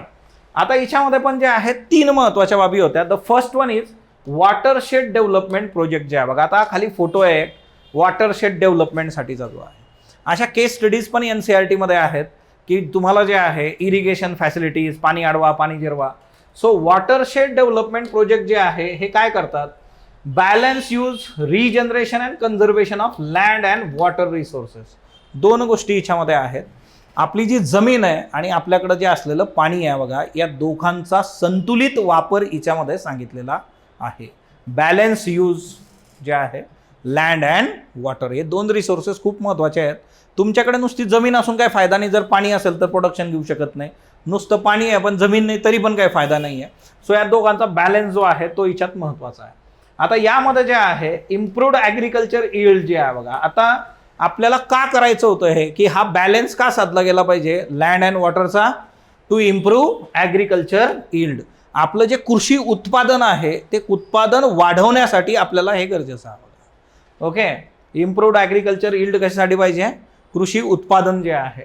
Okay, increase access to drinking water जे आहे बघा, आजच्या डेटमध्ये आपण योजना जे आहे जल जीवन मिशन राबवतो की रुरल इंडियामध्ये 2024 पर्यंत आपल्याला काय करायचं आहे, नळाने पाणी पुरवठा करायचा बघा, पिण्याचं पाणी. 2024 संपत चाललंय तरी पण अजून आपण ते अचीव करू शकलेलो नाही. ड्रिंकिंग वॉटरसाठीचा इश्यू चालू आहे बघा. हां, शहरासाठी कुठली योजना आहे बरं, जशी मी तुम्हाला रुरलसाठी सांगितली जलजीवन मिशन, मग शहरांसाठी काय आहे, अमृत जी आहे ती शहरांसाठी आहे. सो ड्रिंकिंग वॉटरचा संघर्ष आजही आपला आहे. सायमल्टेनियसली इथं जर तुम्ही बघितलं, इकॉनॉमिक डेव्हलपमेंट जे आहे, आर्थिक सुबत्ता जे आहे, सिंपल आहे, जर ॲग्रिकल्चर यील्ड वाढली, तुमच्याकडे सोयी सुविधा येतील, पाणी आहे, इकॉनॉमिक डेव्हलपमेंट होऊन जातं. याच्यातून एम्प्लॉयमेंट जनरेशन पण होईल बघा. तुम्ही चांगल्या पद्धतीने उत्पादन घ्यायला लागला तर तिथं 4 लोक अजून तुम्हाला कामाला लागतील बघा. हा ना, म्हणजे समजा तुम्ही इमॅजिन करा की तुमच्या शेतामध्ये डाळिंबाची शेती आहे, हा ना, एका झाडाला समजा 100 फळं येत होती, त्याच्याऐवजी जर 500 फळं आली तर तुम्हाला जास्तीचे कामगार लागतील, जास्तीचे कॅरेट ते भरा, गाड्या आहे ते. एम्प्लॉयमेंट जनरेशन, इकोलॉजिकल बॅलन्स पण महत्त्वाचा आहे बघा. तुम्ही ज्या वेळेस लँड अँड वॉटरचा बॅलन्स साधता, तिच्यातून इकोलॉजिकल बॅलन्स म्हणजे सिम्पली जे आहे शाश्वत विकास जो आहे तर तो आपल्याला साध्य करता येतो, किंवा सस्टेनेबल डेव्हलपमेंट जी आहे ती डील करता येते. रिड्यूस सॉईल इरोजन जे आहे बघा, जमिनीची धूप होणं. लहानपणी शाळेत शिकायचो ना आपण हे सगळं, है ना. जमिनीची धूप कशामुळे होते बरं, है ना, विंड एक महत्त्वाचा आहे, मोठ्या प्रमाणावर पाऊस पडला, है ना, स्लिट इरोजन तिच्यातून होऊ शकतं, है ना. वारंवार मशागत केल्याने पण त्या गोष्टी होऊ शकतात. म्हणून मग नॅचरल फार्मिंग जे आहे, जास्तीचा त्रास न देता झाडं तुम्ही त्यात लावले पाहिजे. इन्क्रीज ग्राउंड वॉटर रिचार्ज जे आहे बघा, this is very important, ground water recharge. आता बघा आपल्याकडे मागेल त्याला शेततळे नावाची योजना आहे महाराष्ट्रामध्ये, मागेल त्याला शेततळे. याचा प्रॉब्लेम काय आहे की शेततळ्याचा प्रॉब्लेम असं झालेला आहे, लोक काय करतात, विहिरीचा उपसा करून शेततळ्यात पाणी टाकतात आणि त्या शेततळ्यातलं जे पाणी आहे त्याचं मोठ्या प्रमाणावर इव्हॅपोरेशन पण होतं आहे. मग असं ज्या वेळेस होत राहतं तर त्यावेळेस काय होतं, ग्राउंड वॉटर लेवल दिवसेंदिवस खाली जाते, असं एक अभ्यासातून निदर्शनास आलं. सो शेततळे जे आहेत, कारण याच्यात पण 2 प्रकार आहेत. एक म्हणजे काय की ज्याला शीट टाकलेलं असतं खालून, ओके, पाणी पर्क्युलेट होत नाही, तसे मॅक्झिमम येतात. आणि दुसरं एक असतं की नुसता खड्डा असतो बघा, की ज्याच्यातून मग पाणी खाली पण जातं, जमिनीवर झिरपतं ते. सो बेसिकली जे आहे की याच्यामुळे काय होतं आहे, दिवसेंदिवस आपली जी ग्राउंड वॉटर लेवल आहे ती दिवसेंदिवस काय होते आहे, कमी होत चाललेली आहे. आणि आताची पण ही गरज आहे. म्हणजे हा जरी 1985 मधला विचार असला तरी आता पण हे कामं चालू आहेत आपले, आणि आपल्याला ग्राउंड वॉटर लेवल आपली बॅलन्स करणं ते गरजेचं आहे. म्हणजे तुम्ही बघा, जेवढे शेतकरी असतील तुमच्यातले, तर विहिरीला पाणी किती फुटावर आधी लागत होतं, आता विहीर खोदावी लागते, किती फूट खोदल्यानंतर पाणी लागत नाही. किंवा पहिले हापसा नावाचा एक प्रकार होता बघा, की जो याच्यामध्ये अर्बन याच्यात फार कॉमन होता. तो लोक असं जे आहे शहरापासून जरा बाजूला घर बांधलं की हापशी तयार करायचे बघा, हा ना. आता त्याला पण पाणी येत नाही, ओके, कारण पाण्याची लेवलच खाली चालली दिवसेंदिवस. सो ग्राउंड वॉटर लेवल जे आहे ती मेंटेन करणं हा वॉटरशेड डेव्हलपमेंटमधला एक महत्त्वाचा आस्पेक्ट होता बघा. सो वॉटरशेड डेव्हलपमेंट काय करतं, balance between land and water, आणि तिच्यातून ह्या गोष्टी तुम्हाला अचीव करता येतात सगळ्या. देन या सेकंड फेजमधला दुसरा आस्पेक्ट काय होता, तर तो जो आहे थर्ड फेजमधला दुसरा aspect drought prone area development जी आहे बघा, जिथं दुष्काळ पडतो वारंवार जे आहे अशा एरियाची डेव्हलपमेंट करणं. ड्रॉट जो आहे है ना, अशी स्थिती निर्माण होते ना. दुष्काळ आवडे सर्वांना असं जे आहे पुस्तक आहे बघा, पी साईनाथ है ना. Everybody loves good drought. का? कारण असा दुष्काळ पडला की मग चारा घोटाळा करता येतो, बरेचसे घोटाळे करता येतात. सो बेसिकली जे आहे दुष्काळ आवडे सर्वांना जे आहे असं बुक आहे. पी साईनाथ पत्रकार आहेत बघा, त्यांचं हे बुक आहे. तुम्हाला शक्य झालं कधी आयुष्यात वाचा, पहिले पास व्हा मग वाचा. बाकी एवढं लक्षात ठेवलं मोर दॅन इनफ आहे आपल्याला. ड्रॉट प्रोन एरिया प्रोग्राम जो आहे बघा, हा एक लॉंग टर्म प्रोग्राम बघा. This is very important. हा कसा आहे लॉंग टर्म, कारण शॉर्ट टर्ममध्ये तुम्ही काही ड्रॉट प्रोन एरियाला डील करू शकत नाही. तुम्हाला एक लॉंग टर्मसाठीचा जो आहे दीर्घकालीन उपाययोजना इथं गरजेच्या असतात दुष्काळाच्या ठिकाणी जे आहे. सो अशा एरियाला डेव्हलप करणं जे आहे ते जिकरीचं पण काम असतं, कारण त्याच्याकडे आयदर दुर्लक्ष केलेलं असतं म्हणून तिची स्थिती तशी होते, किंवा नॅचरल कंडिशनच अशा असतात की तिथं ड्रॉट येत असतात बघा, किंवा ती परिस्थिती तशी असते. मग त्याला डील करायला तुम्हाला खूप कष्ट घ्यावे लागतात. आणि याच्यासारखे हे ॲक्च्युली याच्याकरता जे आहे ना इस्रायल सारखे देश जे आहे ते खूप महत्त्वाचे. आता आपण ॲग्रिकल्चर जेव्हा शिकू त्याच्यामध्ये इस्रायलचे वगैरे रोल मॉडेल्स आणि त्या गोष्टी पण आपण बघूयात बघा. आता इथं जे आहे याच्यामध्ये इकोलॉजिकल बॅलन्स आपल्याला टिकवायचा आहे बघा. To restore the ecological balance. Okay. आता इकोलॉजिकल बॅलन्स आधीच्या याच्यात आपण बघितला की हां तुम्ही जर वॉटर आणि लँडला प्रॉपरली डील केलं तर तिथं इकोलॉजिकल बॅलन्स येणार आहे. इथं आपल्याला इकोलॉजिकल बॅलन्स डील करायचा आहे आणि त्याच्यामधून जे आहे reduce the adverse effects of drought on agriculture, livestock आणि ह्युमन रिसोर्स. 3 कीवर्ड्स लक्षात घ्या. इथं जे आहे कृषीवर त्याचा पडणारा जो काही दुष्परिणाम आहे तो कमी करणं. दुसरा लाईव्ह स्टॉक म्हणजे पशुधन जे आहे आपल्याकडे त्याच्यासाठीचा इश्यू जो आहे तो क्लिअर करणं. आणि जे आहे ह्युमन रिसोर्स मानवावर पण जे आहे बघा जो काही याचा दुष्परिणाम होतो, कारण दुष्काळ आल्यानंतरची परिस्थिती भयंकर असते बघा ना. हंगर आज जे आहे आपण बोललो अन्न सुरक्षा जे आहे. सो त्या अनुषंगाने जे आहे की ह्युमन रिसोर्स जे आहे लाईव्ह स्टॉक असेल ॲग्रिकल्चर असेल त्याच्यावरचा निगेटिव्ह इम्पॅक्ट होता कामा नये. मग आता याच्यामध्ये जे आहे वेगवेगळ्या ॲक्टिव्हिटीज असतात. The first one is infrastructure. Infrastructure जे आहे की याच्यामध्ये जो ड्रॉट प्रोन एरिया आहे त्याच्यात काय काय तर तुम्हाला बेसिक तिथं जे आहे सोयी सुविधा द्याव्या गरजेच्या आहे बघा, बेसिक नीड्स. मग तिच्यातलं बेसिक इन्फ्रास्ट्रक्चर कुठलं? रोड, इलेक्ट्रिसिटी, मार्केट, क्रेडिट, म्हणजे फंडिंग पण आलं पाहिजे तिथं. बेसिक जे आहे मार्केट्स तिथं उभे करा, 4 लोक येतील तिथं. इलेक्ट्रिसिटी तिथं असली पाहिजे आणि रोड्स असले पाहिजे. सो हे बेसिक इन्फ्रास्ट्रक्चर तिथं असता कामा है ना असलं पाहिजे बघा. ओके. सो पुढचा जो मुद्दा आहे याच्यामधला तो काय आहे? इरिगेशन जे आहे बघा. सिंपली जे आहे एवढ्या भेगा पडल्या जमिनीला म्हटल्यानंतर काय पाहिजे? सिंचनाची व्यवस्था तिथं पाहिजे, irrigation. Okay. Percolation irrigation tanks वगैरे तिथं असल्या पाहिजेत बघा. लँड डेव्हलपमेंट, जमिनीची पण सुधारणा करावी लागेल तुम्हाला. याच्याकरता अफॉरेस्ट्रेशन जे आहे मग त्याच्यामध्ये जास्तीची झाडं लावणं. आता कसं होतं ना की जमिनीच्या बाबतीत ज्या वेळेस तुम्हाला गोष्टी कराव्या लागतील तर ऑब्व्हियसली कसं असतं की ड्रॉट प्रोनमध्ये मग तिथं सुपीकता पण नसते. मग तुम्ही झाडं लावा, तिच्यातून गोष्टी वर्क होऊ शकतात. झाडांमुळे तिथं पाऊस पडण्याचे चान्सेस राहतील. अशा सगळ्या गोष्टी ज्या आहेत. आणि crop management, better crop management technologies to efficiency use arable lands जे आहे बघा. Efficiently use the arable lands. आता तुम्हाला टेक्नॉलॉजी पण प्रॉपरली वापरावी लागेल की जी टेक्नॉलॉजी वापरून तिथं आपण पीक घेऊ शकतो आणि ते पीक पण चांगलं उत्पादन तुम्हाला देईल. सो त्या पद्धतीने गोष्टी याच्यामध्ये केल्या पाहिजे. नाही तर इथं ऊस लावल्यावर काय होईल? तो वर वाढणार नाही, खालीच वाढत राहील, तो तुम्हाला भेटत नसतो. म्हणजे त्या गोष्टी की कुठलं पीक लावायचं, लावल्यानंतर काय काळजी घ्यायची वगैरे वगैरे ज्या आहेत त्या गोष्टी. सो ड्रॉट प्रोन एरियामध्ये infrastructure, irrigation, land development, crop management, पायाभूत सुविधा, सिंचन, जमीन विकास आणि पिकाचा व्यवस्थापन, पिकाचं व्यवस्थापन.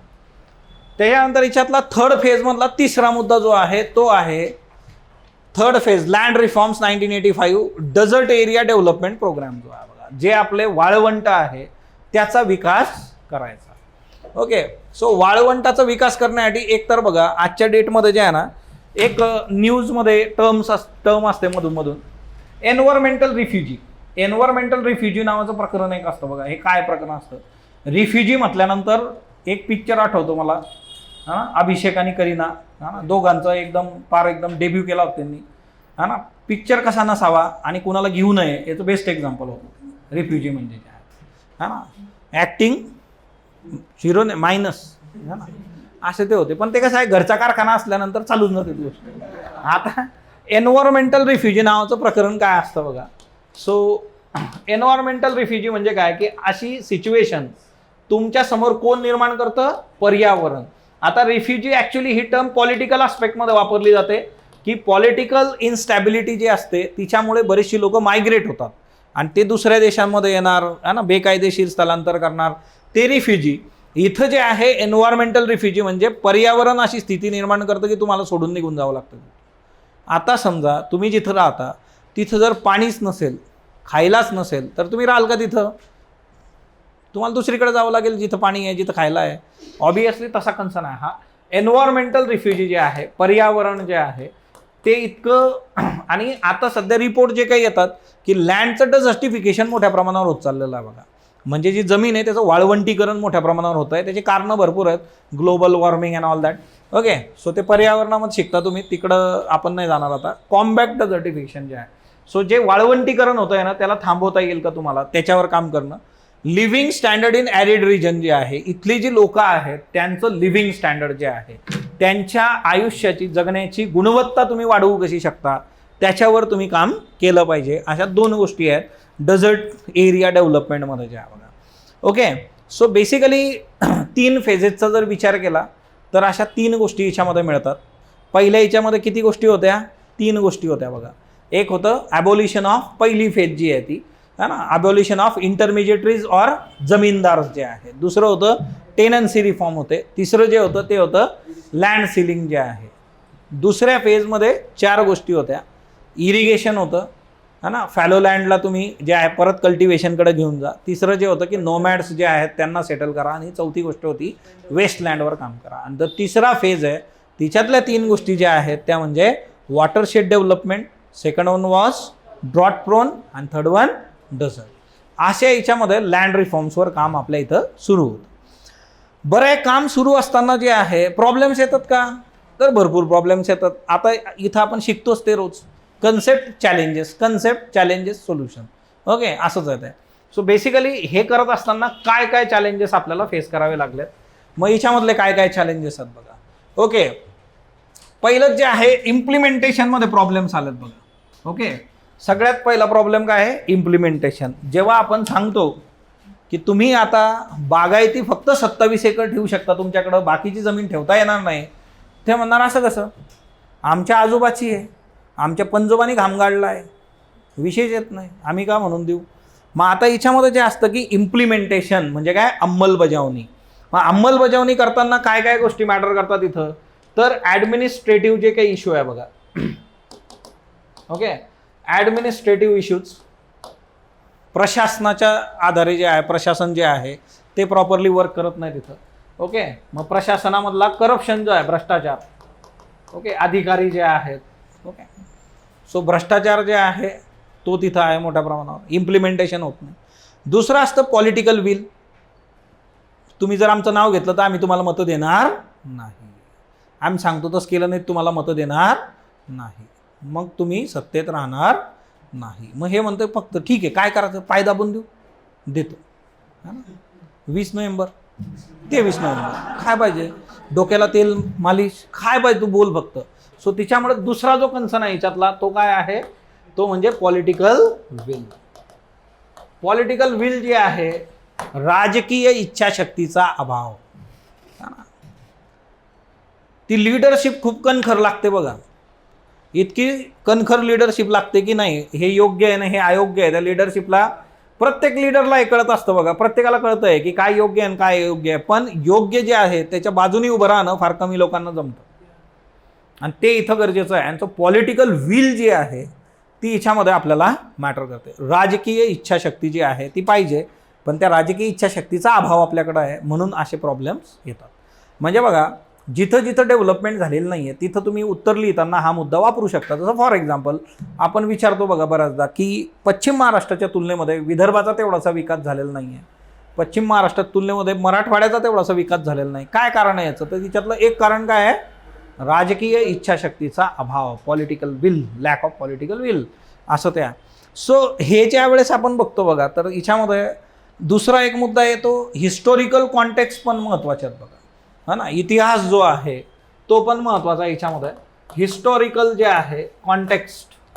ओके, म्हणजे आज जसं मराठवाड्याच्या बाबतीमध्ये आपण बघितलं तर निजाम जो आहे, मग निजाम तिथं असल्यामुळं बऱ्याचशा गोष्टी तिथं घडल्याच नाही का, तिथली गणितं वेगळीच होती बघा.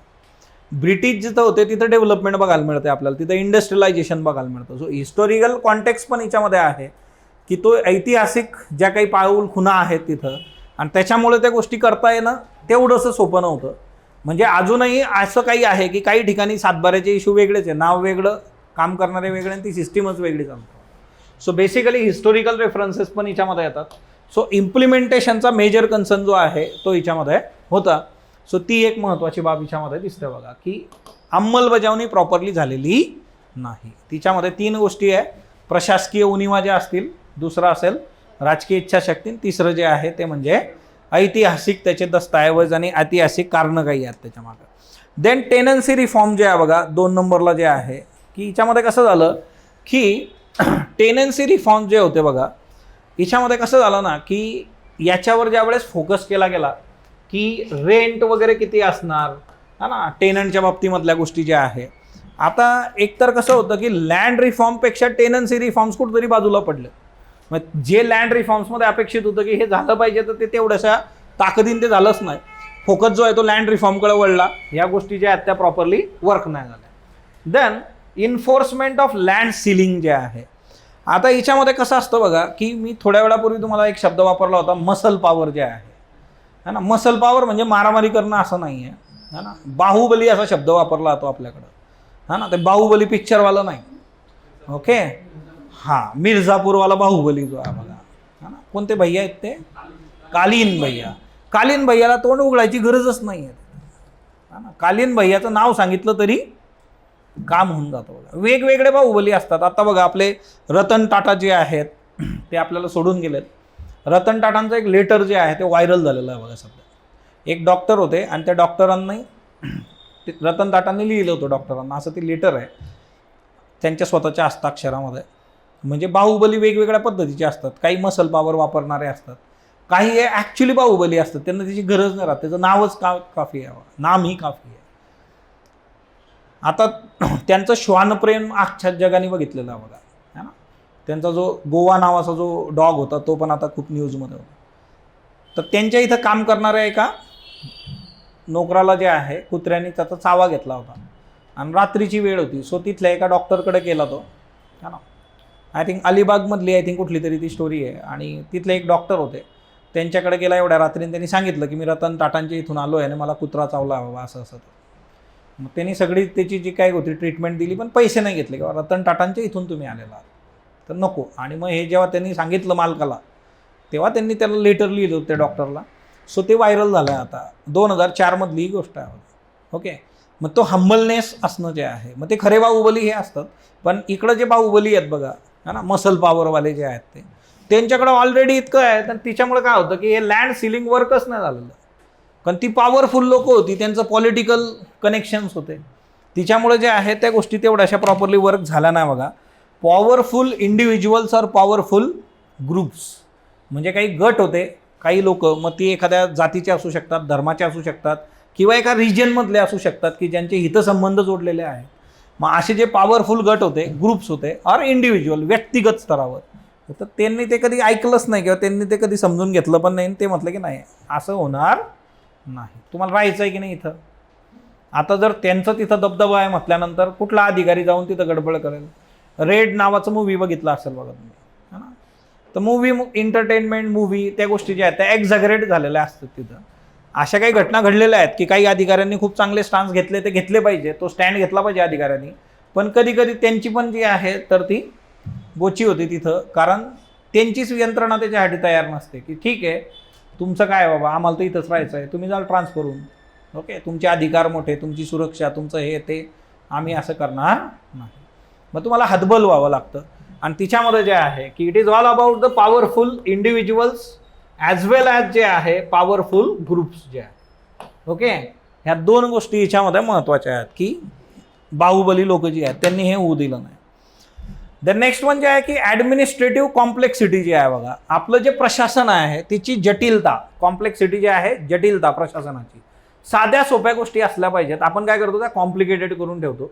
तिच्यामुळे पण हे वर्क होत नाही. आणि याला जे आहे रेड टेप मेकॅनिझम आतापर्यंत कितीतरी लेक्चर्समध्ये आपण बघितलेलं आहे बघा. एकतर लाल फितीचा कारभार हा एक मुद्दा असतो. दुसरी गोष्ट जी आहे की लँड रेकॉर्डच तिथं प्रॉपरली नव्हते, हा पण एक मुद्दा होता बघा. Land records.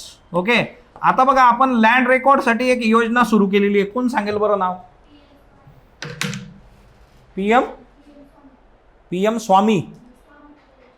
स्वामित्व. हां, ओके, स्वामित्व योजना जी आहे रुरल हिच्यामध्ये जे आहे ती काय करते, फार तुमचे जे आहेत सगळ्या जमिनीचे जे आहेत मोजमाप करून त्याचं प्रॉपर जे आहे ऑथेंटिक डेटा ते तयार करतात, लँड रेकॉर्ड्स. आता लँड रेकॉर्डच प्रॉपर नव्हते तर गोष्टी कशा प्रॉपर होतील ना. असं सिंपल आहे. ॲडमिनिस्ट्रेटिव्ह कॉम्प्लेक्सिटीचा मुद्दा जो आहे, जमिनी संबंधीचे दस्तऐवजच तुमच्याकडे प्रॉपर नाही. जसं फॉर एक्झाम्पल तुम्ही बघा, आता मराठा आरक्षणासंबंधीचा मुद्दा समोर आहे ना, बऱ्याच दिवसापासून तो चर्चेत पण आहे. आता तिच्यात मुद्दा असा होता की मराठवाड्यामध्ये कुणबी सर्टिफिकेट जे आहे तर ते देणं. मग तिथं मुद्दा होता की डॉक्युमेंटेशनचे पहिले इश्यू होते की मग कशाच्या आधारे तुम्ही देणार, मग एक एक डॉक्युमेंट, मग ते प्रॉपर नाही आहे, मग ह्या निजामकालीन नोंदी आहेत. ओके, मग ते सॉर्ट आऊट करत करत आलेत आपण. म्हणजे मूळ मुद्दा काय आहे की प्रशासकीय स्तरावरचं डॉक्युमेंटेशन खूप गरजेचं असतं आणि ते डॉक्युमेंटेशन जर प्रॉपर नसेल तर गोष्टी प्रॉपरली होत नाही. सो प्रशासकीय स्तरावरचं डॉक्युमेंटेशन ठेवणं. मग आता तुमची एक नैतिक जबाबदारी असणार आहे इथून पुढं, प्रशासकीय अधिकारी म्हणून काम करत असताना प्रॉपर डॉक्युमेंटेशन ठेवणं. जर कोणी तिच्यात फेरफार केला असेल तर त्या नीट करून घेणं. तो आधीच्यांनी केलेला असू शकतो हा ना, किंवा तुम्हाला करायला सांगितलं जाऊ शकतो, तर तसं न करणं हे फार गरजेचं आहे बघा. म्हणजे त्या गोष्टी ज्या आहेत की तिच्यात इरर्स नको आपल्याला. रेजिस्टन्स फ्रॉम वेस्टेड इंटरेस्ट जे आहे बघा, ज्यांचे हितसंबंध आहे त्यांच्याकडून विरोध होणं जे आहे.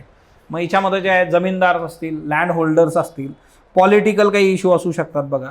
मग तिच्यामध्ये काय होतं की काही लोक कसे असतात की हां तुम्ही करा, पण कसं स्लोली प्रोसेस चालते, दाखवा फक्त की चालू आहे प्रोसेस. मग याच्यामध्ये वेस्टेड इंटरेस्ट म्हणजे लोकांचे हितसंबंध. म्हणजे कुणाचे हितसंबंध आहे, आयदर लँड होल्डर्स आहेत, जमीनदार आहेत, पॉलिटिशियन्स आहेत, त्यांचे जे वेस्टेड इंटरेस्ट होते तिच्यामुळे या गोष्टी काही प्रॉपरली वर्क झाल्या नाहीत. ओके, आता एकतर कसं असतं बघा, लीगल फ्रेमवर्क पण प्रॉपर नव्हतं याच्यामध्ये. तो एक मुद्दा लक्षात ठेवा, लीगल फ्रेमवर्क जे आहे बघा. ओके, म्हणजे तुम्हाला जो कायदे आणि त्याच्याशी संबंधित गोष्टी ज्या आहेत ना त्या खूप परफेक्ट लागतात. त्याच्याकरता तुम्हाला ॲक्शन घ्यायची आहे, केस बनवायची आहे. सो लीगल फ्रेमवर्क पण प्रॉपर नव्हतं. म्हणजे कायदेशीर बाबी ज्या आहेत तर त्या पुरेपूर तिच्यामध्ये उपलब्ध नव्हत्या बघा. ओके, दुसरी गोष्ट जी होती की ॲट दॅट टाईम जेव्हा हे सगळं सुरू झालं, at that time we don't have enough resources with us. Limited resources होते आपल्याकडं. ओके, सो लिमिटेड रिसोर्सेसमध्ये काम करणं हे शक्य नव्हतं, कारण टेक्नॉलॉजी वाईज आपण खूप मागे होतो बघा. ओके, टेक्नॉलॉजी पण तेवढी आपल्याकडे नव्हती. आता आपण स्वामित्व योजनेमध्ये ड्रोननी सगळं जे आहे मोजमाप करतोय. रिसोर्सेस कमी, टेक्नॉलॉजी कमी, फंडिंग कमी, मॅन पॉवर जी आहे ती कमी, असं सगळं कमी होतं आपल्याकडं. हे एक कारण तिच्यामध्ये होतं की एवढ्या कमी रिसोर्सेस बरोबर एवढे मोठे रिफॉर्म्स कसे करायचे. ओके, मग लँड रेकॉर्ड्स चेक करायचे तर मग तेवढी मॅनपॉवर तुमच्याकडे प्रॉपरली पाहिजे. ती मॅनपॉवरच नाही तर ते करणार कसं. ओके, सो तो मुद्दा याच्यामध्ये महत्त्वाचा होता. त्याच्यानंतर नेक्स्ट म्हणजे होतं बघा की मॉनिटरिंग आणि इव्हॅल्युएशन प्रॉपरली नव्हतं. म्हणजे हे याचाच भाग आहे ॲक्च्युली, इम्प्लिमेंटेशन किंवा प्रशासकीय स्तरावर ॲडमिनिस्ट्रेटिव्ह याच्यामध्ये मॉनिटरिंग जे आहे. आणि दुसरा मुद्दा आहे तो इव्हॅल्युएशन जे आहे. एखाद्या गोष्टीचं नियमन करणं, त्याच्यावर जे आहे नियंत्रण ठेवणं जे आहे हा ना, त्याची गणना जी आहे, मॉनिटरिंग, तर ते पण जे आहे प्रॉपरली नव्हतं. इव्हॅल्युएशन प्रॉपरली नव्हतं बघा. तिच्यामुळे पण या गोष्टी ज्या आहेत तर त्या प्रॉपर झालेल्या नाही आहेत. ओके, आणि तिसरी महत्त्वाची गोष्ट जी आहे सगळ्यात शेवटची ती म्हणजे एन्व्हायरमेंट कन्सर्न जे आहेत बघा. आता याच्यामध्ये कसं होतं की लँड रिफॉर्म्समध्ये एक चॅलेंज जे आहे ते आहे एन्व्हायरमेंट कन्सर्न. तुम्ही म्हटलं की चला सगळीच लँड मग तुम्हाला जर इकडं आणायची असेल क्रॉपिंग आणि त्याच्यासाठी, मग तो बॅलन्स साधला जाऊ शकतो का. सो हिच्यामधला एक चॅलेंज जे होतं ते चॅलेंज हे पण होतं एन्व्हायरमेंटचं चॅलेंज जे आहे. ओके, एन्व्हायरमेंटल इश्यूज जे आहेत, पर्यावरणीय गोष्टी ज्या आहेत, तो बॅलन्स आपण साधू शकतो का, हा हिच्यामध्ये एक महत्त्वाचा फॅक्टर होता. सो ओव्हरऑल जर चॅलेंजेस तुम्ही बघितले तर हे सगळे चॅलेंजेस तुमच्या समोर होते, जिच्यातून जे अपेक्षित होतं ते नक्कीच जे आहे आपल्या हाताला तेवढंसं लागलेलं नाही आहे. पण काही गोष्टी ज्या आहेत तर त्या नक्कीच चांगल्या झाल्यात बघा. मग इम्पॅक्ट ऑफ लँड रिफॉर्म जे आहे की या लँड रिफॉर्मचा जो इम्पॅक्ट आहे तो इम्पॅक्ट जर आपण बघितला तर तिच्यातून काय गोष्टी ज्या आहेत तर त्या आपल्याला मिळाल्यात. सगळ्यात पहिलं जे आहे रिडिस्ट्रीब्युशन ऑफ लँड झालं बघा. सगळ्यात पहिला मुद्दा आहे रिडिस्ट्रीब्युशन ऑफ लँड, म्हणजे जमिनीचं पुनर्वितरण जे आहे ते याच्यातून मोठ्या प्रमाणावर झालेलं दिसतं आपल्याला. सो एकतर कसं होतं बघा की ज्यांच्याकडे शेती नव्हती त्यांना काही प्रमाणात शेती याच्यात मिळाली, कसेल त्याची जमीन असं धोरण आलं होतं बघा. ते हे जे होतं की जो शेती करतोय ती जमीन त्याच्या नावावर लावायची. सो तो मुद्दा होता. हिच्यामधून कसं झालं बघा, एकतर जे आहे जो लँडलेस फार्मर आहे त्याला जमीन मिळाली बघा. ओके, आणि लँडलेस फार्मरला जमीन मिळाली तो ऑब्विसली त्याचं इन्कम वाढणार आहे का कमी होणार आहे? वाढणार आहे. आणि त्याच्यामुळे काय झालं, पॉवर्टी रिड्यूस झाली बघा, poverty reduction. Okay, so simply जे आहे रिडिस्ट्रीब्युशन ऑफ लँड है ना, मग लँडलेस फार्मरकडे गेले, तो शेती करायला लागला. तिच्यातून काय झालं बघा की जे मार्जिनल फार्मर्स काही ज्यांना पण जे आहे किंवा टेनंट्स होते त्यांना बेनिफिट्स डायरेक्टली मिळाले. आणि याच्यातून जे आहे सरळ सरळ काय झाली, पॉवर्टी कमी व्हायला मदत झाली. सो गरिबी कमी झालेली आहे भारतातली. त्याच्या मागं जर तुम्ही बघितलं तर बेसिक काय आहे, लँड रिफॉर्म्स हे बेसिक आहे बघा. Then increased agriculture productivity. आता कसं असतं बघा, सिम्पली जे आहे की लँड रिफॉर्म्समुळे जे काय झालं की सिंचनाच्या सोयी आल्या, टेक्नॉलॉजी आली तिथं, ऑब्वियसली जे काही प्रोडक्शन होतं ते प्रोडक्शन काय झालं, इन्क्रीज झालं तुमचं. ओके, दुसरी गोष्ट याच्यात एक थोडासा मानसिक आस्पेक्ट पण आहे. मी लँडलेस फार्मर आहे, मला जर जमीन भेटली आहे 10 एकर 5 एकर 2 एकर, तर ती माझी जमीन आहे. आता मी काय करणार, एफर्ट टाकताना जास्तीचे एफर्ट टाकणार, कारण हे एफर्ट्स कुणासाठी आहे, माझ्यासाठी आहे. आणि हेच जर मी दुसऱ्यासाठी एफर्ट टाकतोय तर त्या केसमध्ये किंवा ती लोक त्यावेळेस असं होतं की ते डिग्निटी देत नव्हते, शोषण करत होते. मग तिथं तुमची इच्छा असून पण तुम्हाला तेवढ्या गोष्टी करता येत नव्हत्या. किंवा दुसरा एक आस्पेक्ट येतो की इनोव्हेशन अँड क्रिएटिव्हिटी जे आहे, तर तुम्हाला ते फ्रीडम मिळतं तिथं की तुम्हाला तुमची इनोव्हेशन तुमची क्रिएटिव्हिटी जी आहे ती डील करता येते. तिच्यातून काय होतं की गोष्टी पॉझिटिव्ह वेनी वर्क होतात. तिच्यामुळे जे आहे की ॲग्रिकल्चर याच्यामधून जे आहे आपल्याला इनपुट जे आहे ते जसे गेले तर आउटपुट खूप चांगलं याच्यातून मिळायला लागलं. त्याच्यानंतर पॉवर्टी रिडक्शन नावाची जी गोष्ट आहे बघा, सो हिच्यामध्ये काय होतं की एकंदर लिव्हिंग स्टँडर्ड जे आहे तर ते चांगलं वाढलं बघा. जसं आपण मुद्दा कशाच्या बाबतीत बघितला होता, कुणाचं आपल्याला जे आहे तर डेझर्ट जो आहे तिथल्या लोकांचं काय करायचं आहे, लिव्हिंग स्टँडर्ड वाढवायचं बघा. लिव्हिंग स्टँडर्ड हा मुद्दा कशाशी रिलेट करतो, ह्युमन डेव्हलपमेंटशी करतो, मानवाच्या विकासाशी करतो. सो ऑब्वियसली इथून काय झालं, तुमचं जे आहे लिव्हिंग स्टँडर्ड जे आहे तर ते वाढलं, पॉवर्टी रिडक्शन. सो हे त्याच्याशी रिलेट करतो. देन पॉलिटिकल इकॉनॉमी डायनॅमिक्स जे आहेत बघा. आता याच्यामध्ये काय झालं, एकतर गरिबी कमी झाली, इकॉनॉमिकल ग्रोथ व्हायला लागली बघा. ओके, आणि ज्या वेळेस इकॉनॉमिकल ग्रोथ होते तर ऑब्वियसली जे आहे पॉलिटिकल आस्पेक्टवर त्याचा इम्पॅक्ट होणार बघा. जसं वी हॅव सीन की लिबरलायझेशननी पॉलिटीला कसं अफेक्ट केलेलं आहे. मग त्याच्यामध्ये काय झालं की लिबरलायझेशन, मग जे काही मेजर प्लेयर्स आहे इकॉनॉमीमधले त्यांना लक्षात घेऊन धोरण बनवणं जे आहे. सो पॉलिटिकल इकॉनॉमी डायनामिक्समध्ये जे आहे पॉलिटिकल जे काही फॅक्टर्स होते बघा, ओके, की तिच्यामध्ये मग सपोर्ट द्यायला सुरुवात झाली लँड रिफॉर्म्सला. जेव्हा तुम्हाला कळतं आहे की लँड रिफॉर्म्समुळे काय झालं, पॉवर्टी कमी होते, प्रोडक्टिव्हिटी वाढते ॲग्रिकल्चरची, म्हटल्यानंतर हिच्यामधून काय झालं की ज्या पॉलिसीज आहे त्या पॉलिसीजमधून कुणाला फोकस झालं की लँड रिफॉर्म्स हे झाले पाहिजेत.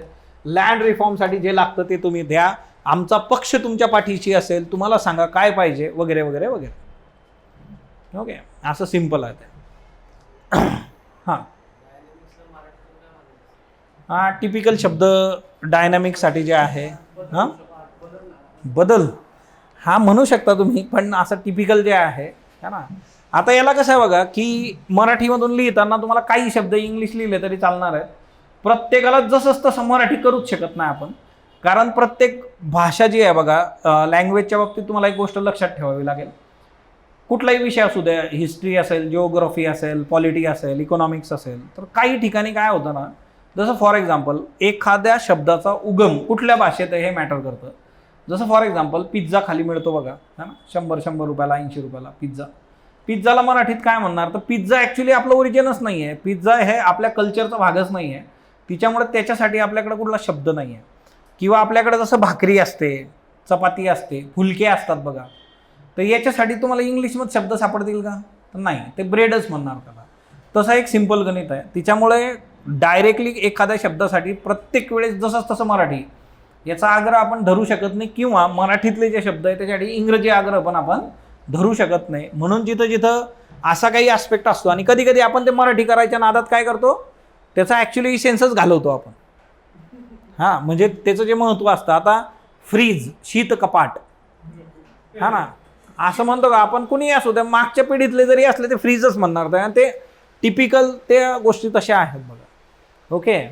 किंवा मिनरल वॉटर, हा ना, मिनरल वॉटर हा शब्द एकदम म्हणजे तो असा कॉमन आहे बघा, त्याला तुम्ही असं म्हणू शकत नाही शुद्ध जल द्या, हा ना. मग ते तसं आहे, फक्त ते थोडंसं तुम्हाला हे करावं लागेल. आणि पेपर लिहित असताना एक गोष्ट लक्षात ठेवा, जे रायटिंग स्किलच्या याच्यात मी सांगितलं होतं की 5% शब्द तुमचे जे आहेत ते चालू शकतात इंग्लिश, काय प्रॉब्लेम नाही आहे. हां, फक्त असं नको व्हायला अर्ध इंग्रजी अर्ध मराठी, अर्ध इंग्लिश अर्ध मराठी, असला प्रयोग फक्त नको तिथं, तेवढं लक्षात ठेवा. ओके. नेक्स्ट म्हणजे आहे बघा लॉंग टर्म इम्पॅक्ट जो आहे. आता याच्यामुळे काय झालं बघा, एकतर कायमस्वरूपी म्हणजे तुम्हाला दूरगामी परिणाम जे आहे लँड रिफॉर्मचे बघायला मिळतात. दूरगामी परिणाम म्हणजे काय, सिंपल आहे, लँड डिस्ट्रीब्यूट करून टाकली तुम्ही, ज्यांच्याकडे लँड नव्हती त्यांच्याकडे गेली, तर ऑब्विसली लॉंग टर्ममध्ये काय होणार आहे आता, तर ती पॉवर्टी जी आहे ती लॉंग टर्ममध्ये कमी कमी होत जाईल. त्यातल्या त्यात जे आहे की तुमची इकॉनॉमिकल ग्रोथ चांगली होत जाईल. म्हणजे हे सगळं कसं होतं, लॉंग टर्मसाठी होतं. नक्कीच 100% आपल्याला आउटकम भेटलेलं आहे अशातला भाग याच्यात येतच नाही, बट बेसिक ज्या काही गोष्टी आपल्याला मिळाल्या तर याचे जे परिणाम आहेत ते कसे आहेत, दूरगामी होते. आणि याच्यात दोन गोष्टी ज्या आहेत त्या गरिबी आणि दुसरं जे आहे इकॉनॉमिक ग्रोथ, अशा दोन क्रुशियल गोष्टी आहेत बघा, त्या याच्यामध्ये झाल्या. ओके.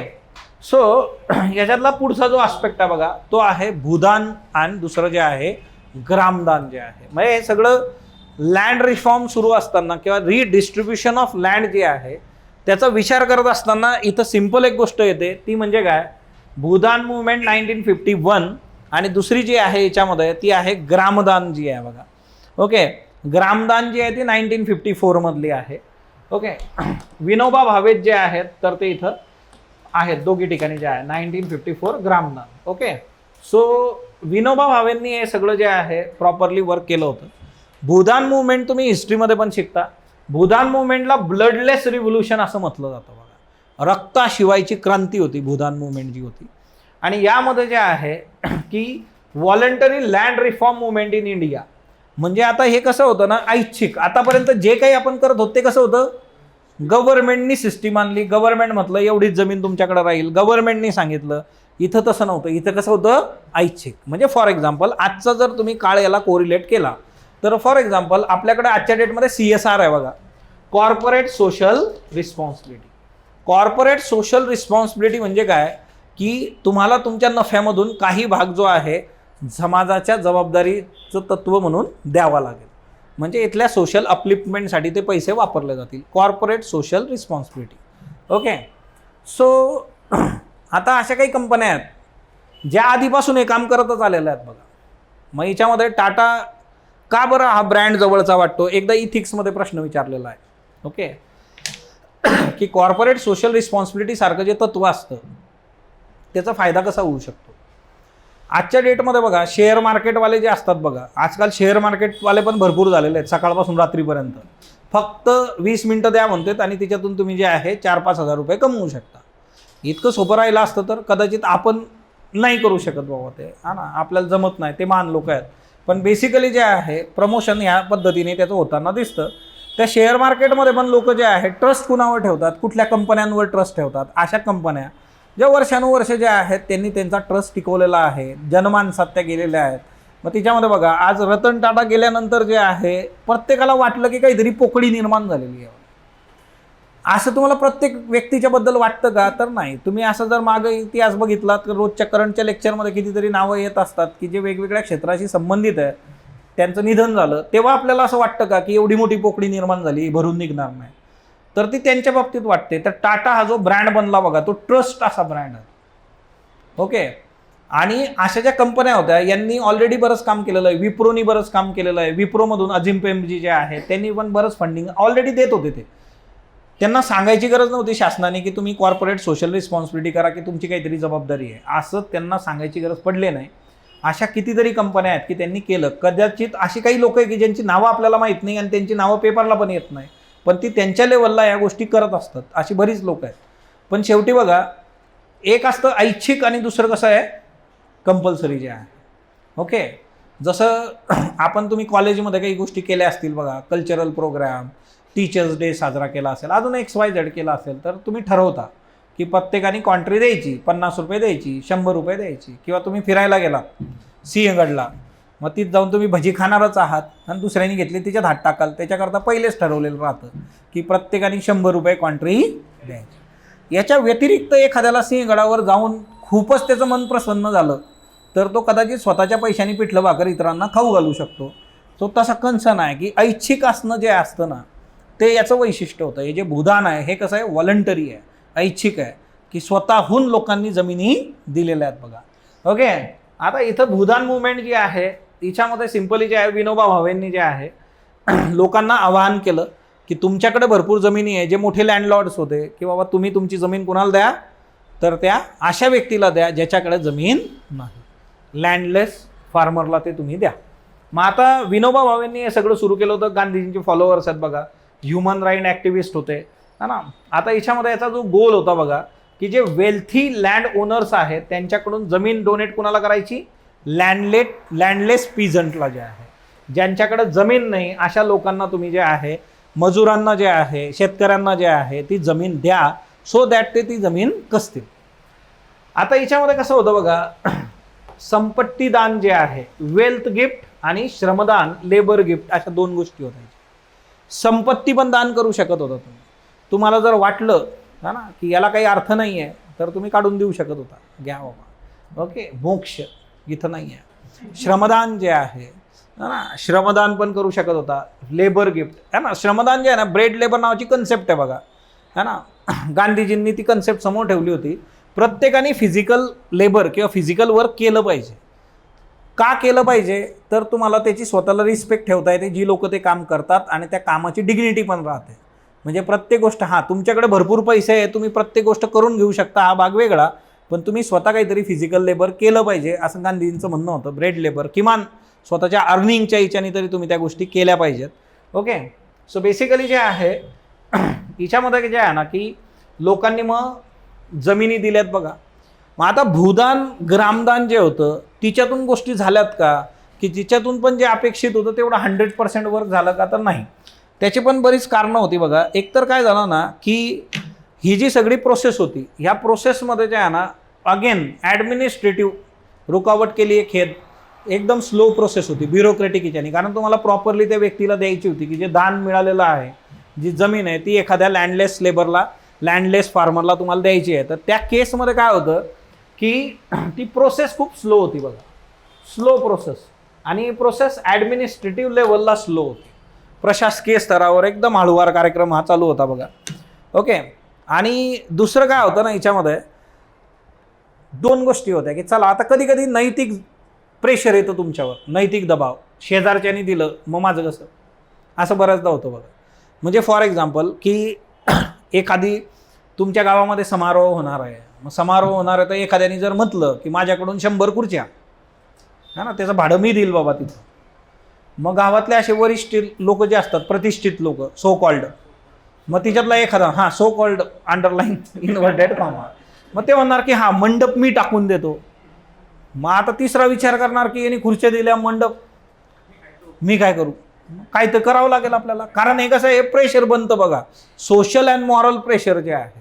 मग जोशमध्ये त्या माणूस म्हणून देतो हां दिली 50 एकर, नंतर जाता जाता तो विचार करतो अरे मला 10 पोरं आहेत, त्यांचं काय होईल.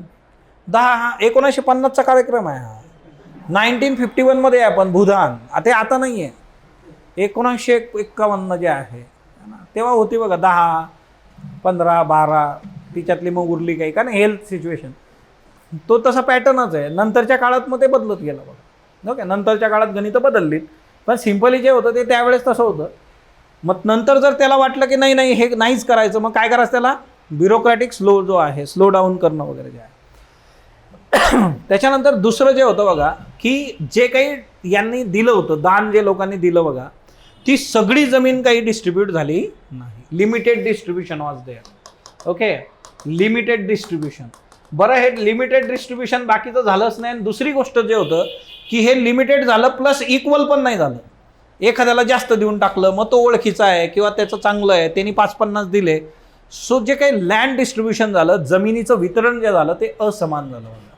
ओके, सो इथं जे आहे असमान वितरण जे आहे, ओके, असमान वितरण हा एक मेजर याच्यातला मुद्दा होता की एवढी जमीन आलेली आहे ना, आणि हे सगळे दूर होतं बघा. म्हणजे आम्ही स्पोर्ट्समध्ये राहायचो ना, तर आम्हाला तिथं जे आहे सकाळी भिजवलेले चणे आणि शेंगदाणे यायचे, गुळ यायचा, बोर्नव्हिटाचं दूध राहायचं, बॉईल एग्स राहायचे. मग आपला मित्र आला की त्याला 2, दुसऱ्याला रेग्युलर 1, है ना.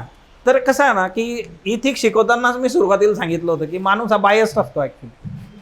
UPSCला वाटतं की इथिक्स शिकले म्हणजे हे इथिकल होतील, तो UPSCचा इश्यू झाला म्हणून आपण शिकतो, सिलेबसमध्ये त्यांनी दिलं. ओके, मुळातच माणूस हा बायस्ड आहे. तो असा बिलकुल असा म्हणजे न्यूट्रल तो राहणं इतकं सोपं नाही. म्हणून तर ब्युरोक्रेसी शिकतो आपण, न्यूट्रल राहा, न्यूट्रल राहा. तो म्हणतो न्यूट्रल राहून बदली कोण करेल माझी, कोणतं पाहिजे बदली करायला, कुठल्या साहेबाकडे जाऊ मी, ऐकावं लागेल कुणाच तरी. ते सिम्पल आहे. पण तिच्यामध्ये तो बायसनेस जो आहे तो येतो बघा. आणि तिच्यामुळे काय झालं की हे डिस्ट्रीब्युशन गडबडलं सगळं. कारण डिस्ट्रीब्यूट करणारे कोण होते, माणसं होते तिथं. ओके, ते जर मशीन राहिलं असतं तर मग तो जो होता.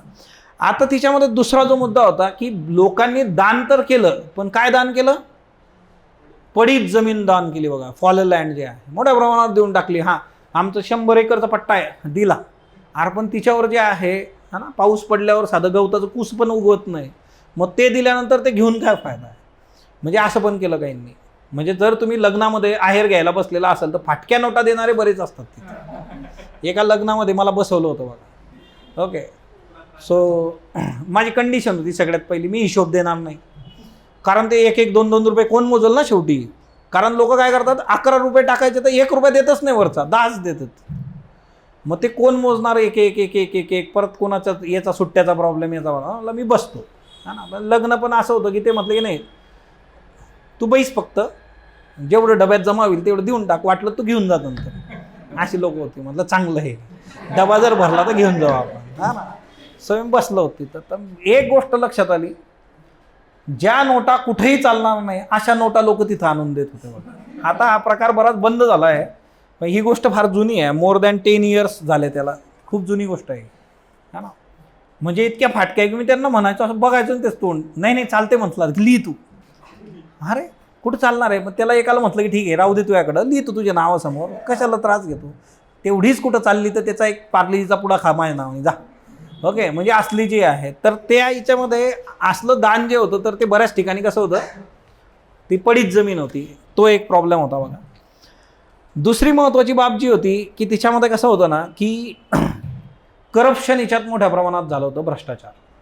जे मोठे लँड ओनर्स होते बघा त्यांनी हिच्यात बराच गोंधळ घातला होता. ओके, सो ती जी मुवमेंट होती ही कशासाठी चालवली यांनी, टू अवॉइड टॅक्सेस. म्हणजे दाखवायचं फक्त की मी दुसऱ्याला दिलं, दान केलं हा ना. तर हिच्यात करप्शन मोठ्या प्रमाणावर झालं होतं.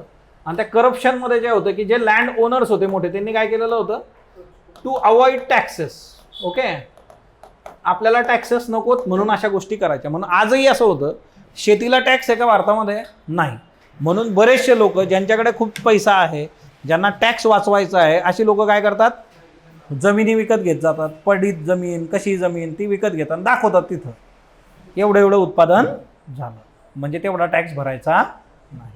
म्हणून हा पण एक डिबेट आहे की ॲग्रिकल्चरमध्ये आपण टॅक्सेस आणायचेत का, ॲग्रिकल्चर फार्मरला टॅक्स लावायचा का, मग त्याच्यामध्ये त्याचं उत्पन्न किती त्याच्यानुसार टॅक्स लावायचेत का, असे डिबेट्स आहेत बघा. ओके, सो हा एक मुद्दा होता. त्याच्यानंतर दुसरं जे होतं बघा की रिजनल व्हेरिएशन होतं याच्यामध्ये. म्हणजे सगळ्या भारतामध्ये समसमान असे भूदान मुवमेंट काही चाललेली नव्हती. जो वेल्थियर एरिया होता तिकडंच हे सगळा गोंधळ झाला होता. दुसरं होतं बघा की ह्या सर्व याच्यामध्ये पॉलिटिकल इंटरफेअर भरपूर होता. राजकीय हस्तक्षेप जो आहे तो प्रचंड होता. पॉलिटिकल इंटरफेअरमुळे पण गोष्टी ज्या आहेत तर त्या गडबडतात. आणि दुसरं जे होतं की लिडरशिप जी होती बघा. ओके, विनोबा भावे जे होते त्यांनी 1967मध्ये 1967 हा ना ते स्टेप डाऊन झाले या लिडरशिपमधून. आणि मग त्याच्यानंतर जे आहे की जेव्हा नेतृत्व प्रॉपर नसेल तर मग गोष्टी ज्या आहेत तर त्या प्रॉपरली होणार नाही. म्हणजे जे 1951 to 1967 असा हा सगळा प्रवास होता. मग ते स्टेप डाऊन झाल्यानंतर गोष्टी ज्या आहेत तर त्या प्रॉपरली झाल्या नाहीत.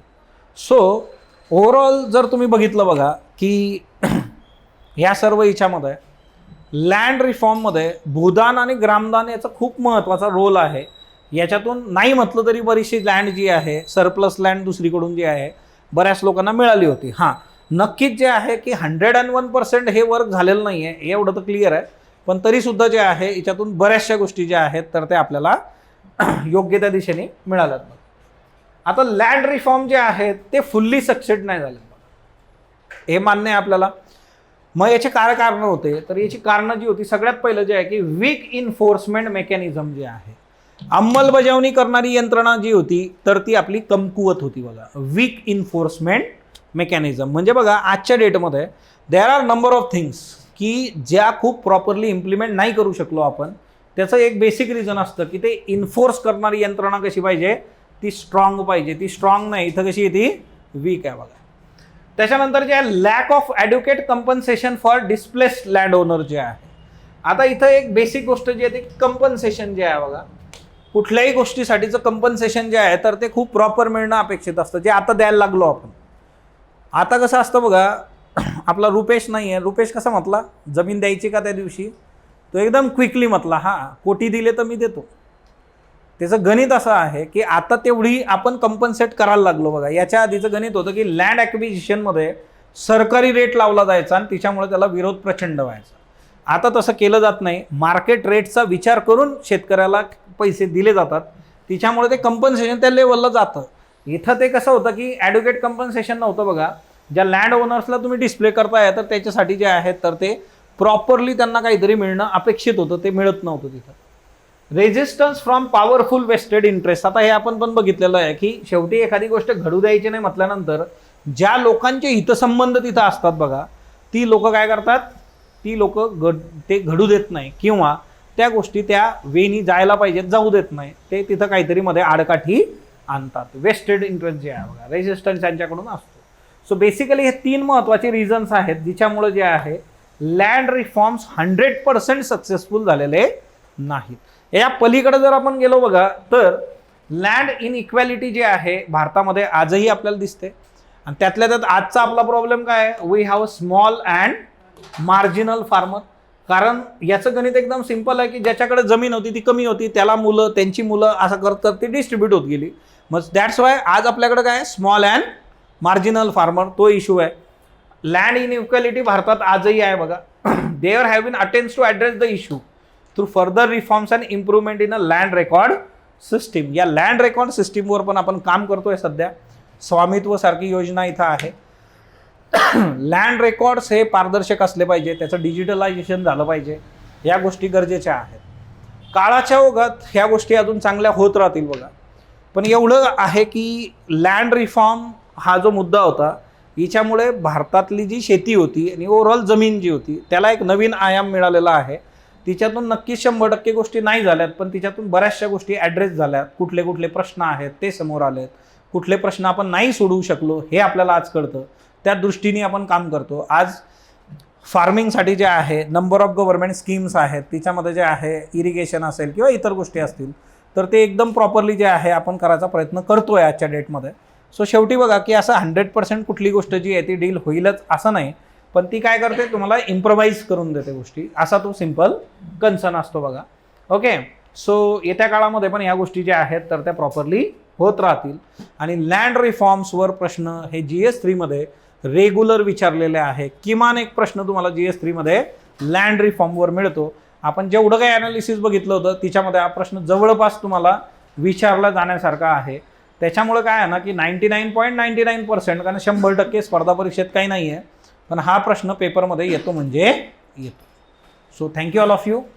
याची एक पटकन नोट तुम्हाला बनवायची आहे. What is land reform, land रिफॉर्मचा उद्देश काय होतं, त्याचे 3 फेजेस, त्या फेजेसमध्ये कुठल्या गोष्टी ज्या आहेत फोकस झाल्या, व्हॉट आर द चॅलेंजेस, इम्प्लिमेंटेशनमध्ये काय इश्यू झालेत, हा ना. तुमच्याकडे जे आहेत 10 मिनटं आहे बघा, पटकन जी आहे तर ती नोट तयार करावं. Okay, thank you all of you.